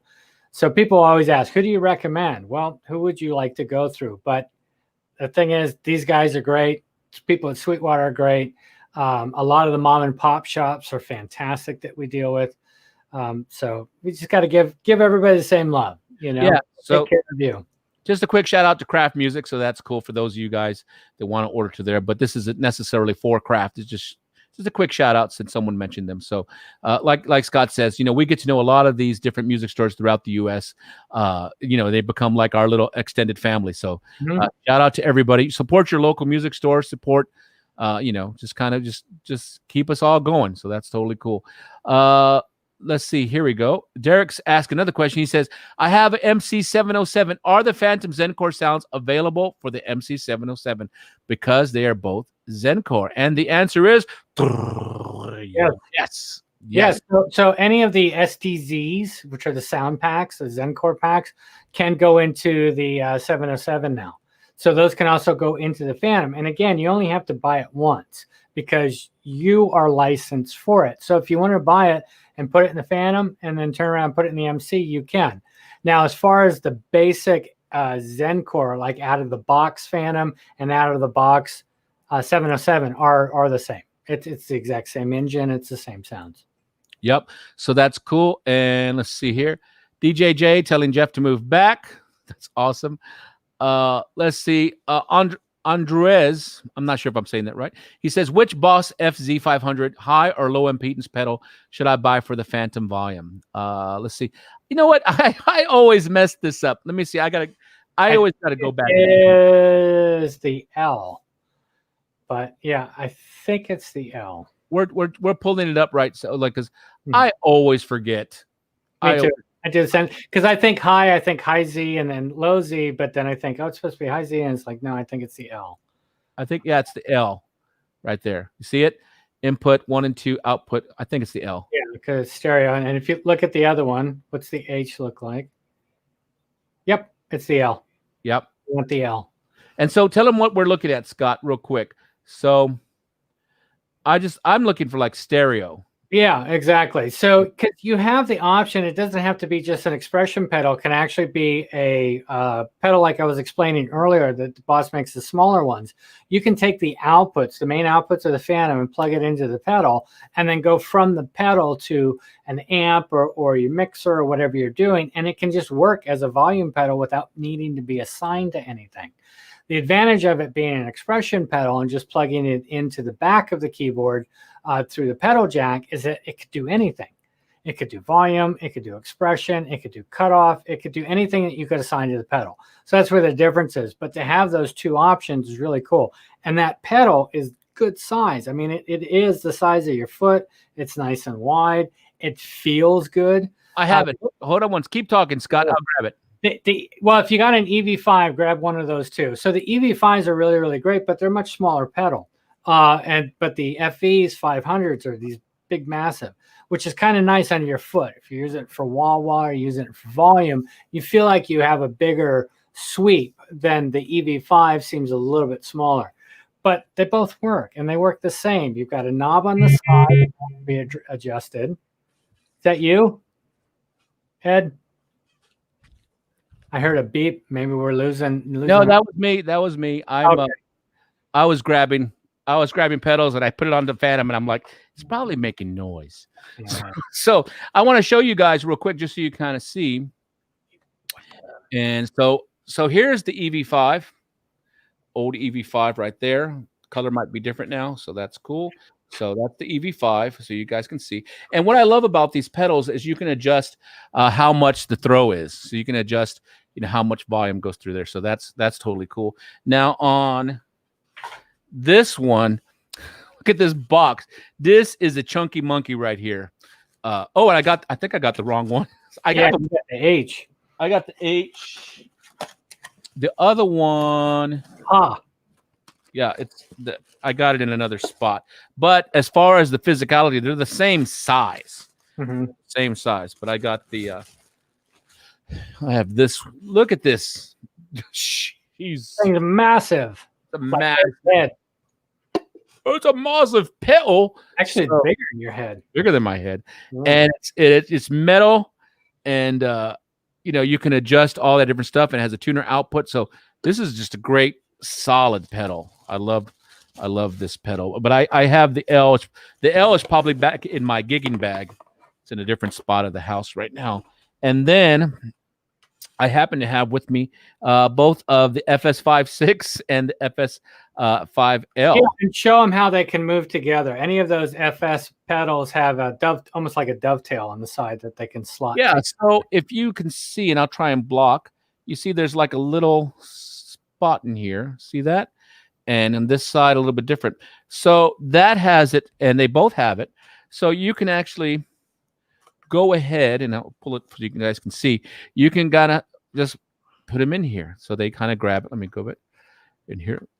Do it. There we go. Ugh. Slide together. Slides together. So you can have a real nice pedal just right there. So it's like magic. Like magic. And it's so quick. It was so quick and easy to do that. So that is something that's awesome. Yeah. So that's great. Let me see here. So I just wanted to show you that. I'm like, I have all of that. Let's see here. Let's see. I think I got okay. Dale says Scott is right about the final countdown.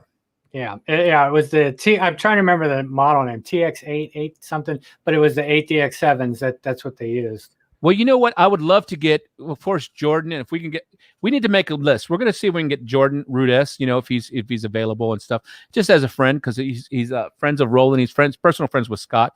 Yeah. I know him, and I consider him a friend, but we haven't really talked like that. But always been nice, just a really classy dude. Yeah. And I would love to get Michael Boddicker, because having somebody that actually worked on the Michael Jackson albums and could talk about all the synthesizers, just synthesizers in general will be. Do you remember the movie Buckaroo Banzai? Yeah, it was him. That theme is him. That's all Michael Boddicker. Yep. And then hopefully also I think we could get Stephen Fortner, who's the past editor of Keyboard Magazine. He's a personal friend of ours, and he loves to talk synths. He loves it. So he can share some insight. And then maybe we could add another gentleman named Mark Vale, who's written the book called The Synthesizer and also Beauty of the Bee, talking about organs. And so, and there's, Michelle Moog, I'm sorry, could be at some point, this having fun, you know what I mean? But just kind of having it. Let me get back to the questions. Dalton says, hello, I have 2 questions. First of all, I have the Juno DS88. Great board. Yep. My first question is that, what is the best dynamic mic for the vocoder? Second question is, can I import my own patches and sounds? So the first one, the best dynamic mic for the vocoder. Well, it depends. I personally use, as silly as it kind of sounds, I use just a Shure SM57. Yeah, 57, 58, or the AKG, the headset mics. Yeah, any of those will work. Yeah, because you just adjust the gain accordingly and kind of get them going. But I use the SM57 in live performance just because it can take a beating, when you're going in live. I sometimes use a head-worn mic. I think it was an AKG, but I'm not really so much into it. I'm not. It could be anything. But I don't like wearing head-worn because I don't want to accidentally say something that I don't want on the mic, and I'm known to do that. So yes, you are. I am known to do that. So SM57 is good for me, but find one that you like how it sounds, and also that's it's a little bit more rugged, in my opinion, for live talk. But also this is a dynamic microphone, and I'm sure it would work, but something like this in a live situation, in my opinion, would probably be overkill.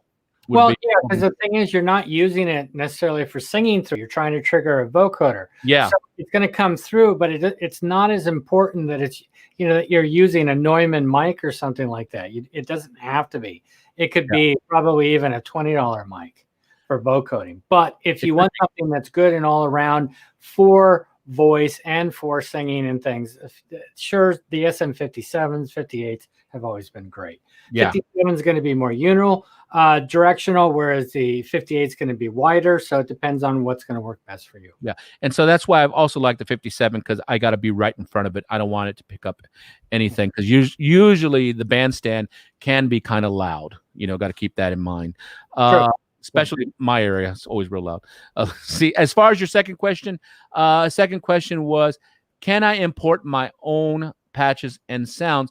That's kind of a hard question in the sense that, yes, you can import your own sounds if you've made your own sounds using the DS88. Right. So as far as import your own patches and sounds from external devices such as samples or software synths, and just bring them in, the answer is no. So you could do a backup, like a lot of our synths have the ability to do, create a backup over USB to a thumb drive. And technically, you can import them into that particular keyboard, provided that they're using the same engine. So technically, the answer is no. Yeah. Yes, no. No. Yes, no. Yes, no. No.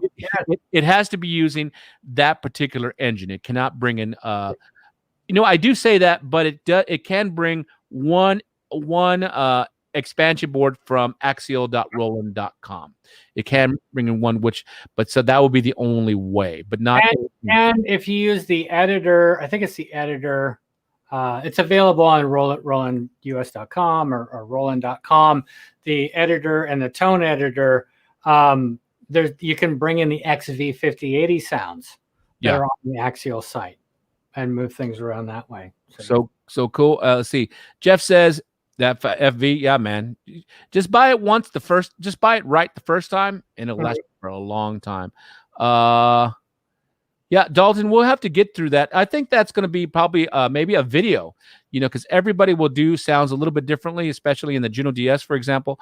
I usually start off with a sound that sounds similar to what I'm doing, and then I'll go in and edit it and to make it my own. But as far as going from scratch, unless you really know about synthesizers, like really know about oscillators, filters, and all amp envelopes and all that stuff, I usually find something that's close to what I want, and then I edit from there. Exactly. So just go. Stay tuned. We'll do a video on that we'll share on Roland Product Support on YouTube. Let's see here.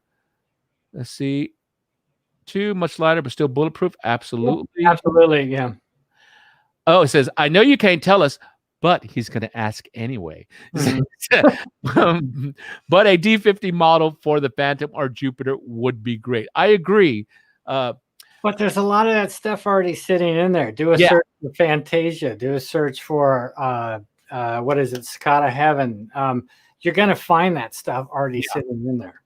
Yeah, a lot of that is already in there. Just, like Scott's saying, the number one sound a lot of people like is that Fantasia, because that was like a groundbreaking sound in, what was it, 86, 87 when the D50. That one and Digital Native Dance. Was probably the most overused, but awesome sound for the TV shows. A-Team and all them. Look, ZT Audio, Buckaroo Bonsai reference. I have found my people. Nerds! Right, that's all. Nerds. Okay, cool. DJJ said, "Oh, better. Oh, wait. Oh, better. I've seen pedals. Better. I've seen pedals. EV5 was nearly pushing the button, but I love the massive Boss. Can't misfoot that one. Yeah, sold. Damn, I like them a lot. Absolutely. Yeah, and they last.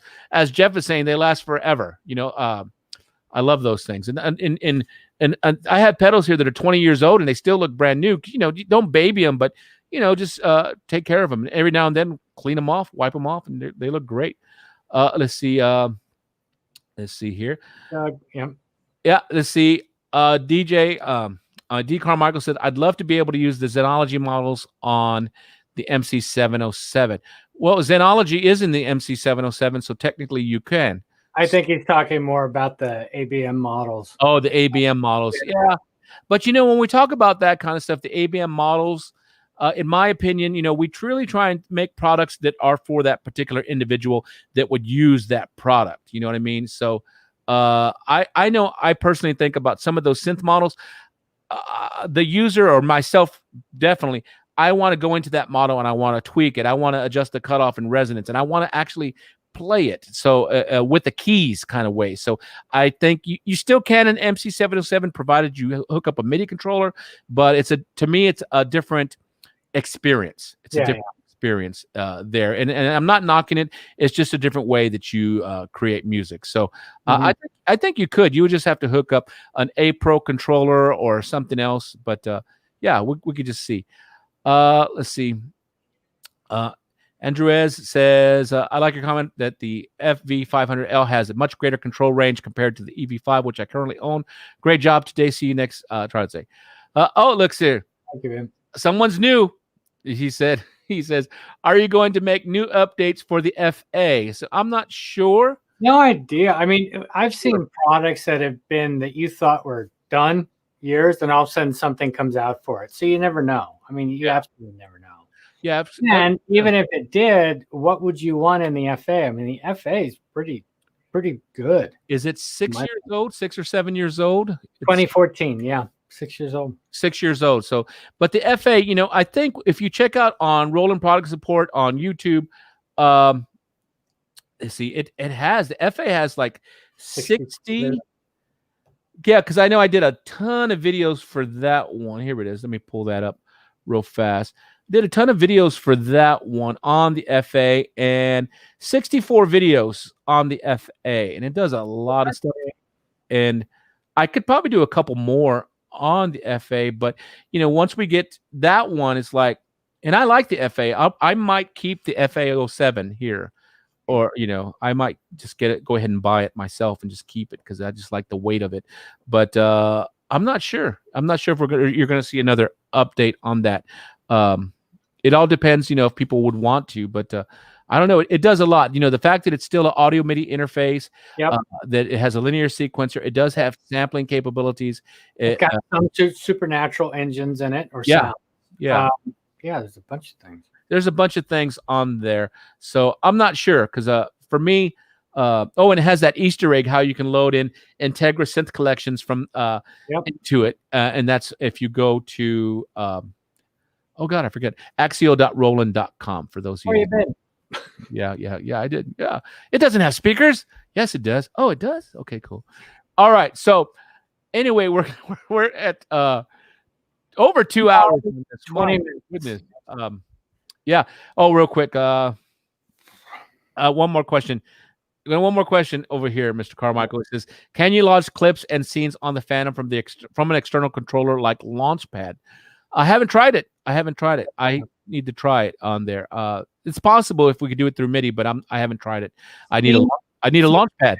Yeah, I would think scenes. If you can do program change to it, definitely you could change scenes. Clips, I don't know. That's a good question. Yep. Let's see. Andy, shout out. He says, "Hi guys, unbelievable. I thought you were gone and lost forever." He says, I have a question. Yeah. We are back. Like I said, we took June and July off. We were busy with other Roland stuff that we can't talk about, but just a lot of things, as far as training dealers and training users and doing stuff like that. And then also personally for myself, just kind of out of respect for what's going on in the world during those 2 months. But now it's time to kind of get back. All of your nice thoughts that we've gotten privately and through my YouTube channel, we're like, okay, it's time to come back. And today, episode 26 was just kind of just catching up with you guys. And we're going to try with this new format using StreamYard. We're going to go ahead and have some guests on here for sure. We're going to work on that. And then also we can still work on keyboards. As far as on my side, everything looks great. It sounds great. So I'm super stoked about this. And, I think Scott is too. Aren't you, Scott? Absolutely. I am stoked. This is awesome. Stoked. High five. Okay. Anyway. Hey, you left me hanging, Slick. Left me hanging. Sorry. Too bad. So sad. Anyway. Hey, shout out to Rick. What's up, Rick? So cool. Let's answer one or two more questions. Then we got to split because it's already over almost. Eat. You need to eat food. Yeah, it's almost dinner time here. See, Dalton says, whenever I hear the name Dalton, I always think of Roadhouse with Patrick Swayze. Dalton. I think that was. There used to be a Dalton's Roadhouse in San Marcos, which changed to Hooters. I remember Dalton's Roadhouse. Yeah, right over there by Guitar Center where we met many, many years ago. Oh, you were my customer. Oh, see, Dalton's like, dude, okay. He says, I also wanted to buy the FA08, but is there a big difference between the Juno DS and the FA08, like the sounds and phrase pads? Yeah. Go ahead, Scott, on this one. I'll let you take it. The FA has 2,000 sounds on board, whereas the Juno has about 12 to 1,400, somewhere in there. Go back and look. The Juno DS has the DS engine, which was strictly made for the Juno DS. And then it's got PCM sounds. The FA has some supernatural sounds. It's got all of the supernatural synth engine. It has supernatural drums, and then everything else is PCM. So you've got different sound engines that are in the FA. You have a linear sequencer that can go on for whatever. You've got the sampling pads, the keyboard switch groups. Whereas on the Juno, you've got an 8-part pattern sequencer. It's just going to loop in eight measures. No linear. Sampling's a little bit different. You can put one expansion in the Juno. You can put two in the FA. So that's kind of where the difference is between them. They both sound great. They both operate great. Yeah. A bigger screen on the FA. So it's something you just have to kind of decide and figure out what works best for you. And the FA, one thing I love about the FA can control external keyboards. So I can use it as the master of my rig by external MIDI control, which not everybody needs. But, for me, I like doing that.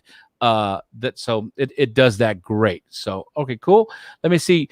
DJJ says, yeah, I keep meaning to do that on push 2 launch clips from the Fantom. Been great, guys. Good to see you back. And the show looks very crisp. Thank you. Thank you. All right, cool. I'm going to let everybody go. I think that's a great spot. All right. I want to thank all of you that were here on the show with us, with Scott and I on Synth Talk, episode 26. We're back. We have a lot of stuff to share. We're going to have new guests. We have a new format. Everything's working great on this one. We've learned a lot. But anyway, I want everybody, no matter what, everybody stay safe out there. Be smart. Whether or not you believe, just wear a mask. Wear a mask just out of respect for yourself and people out there. Just everybody be good. And we will talk to you this coming Friday Oh, look, Scott's ready to play some music out. Okay, and we will talk to you guys later. Everybody, from Ed Diaz and Scott Berry, thank you so much for joining us. It's awesome to see everybody. All right, you guys take care. Love you guys. Be safe, and we'll talk to you next week. Later.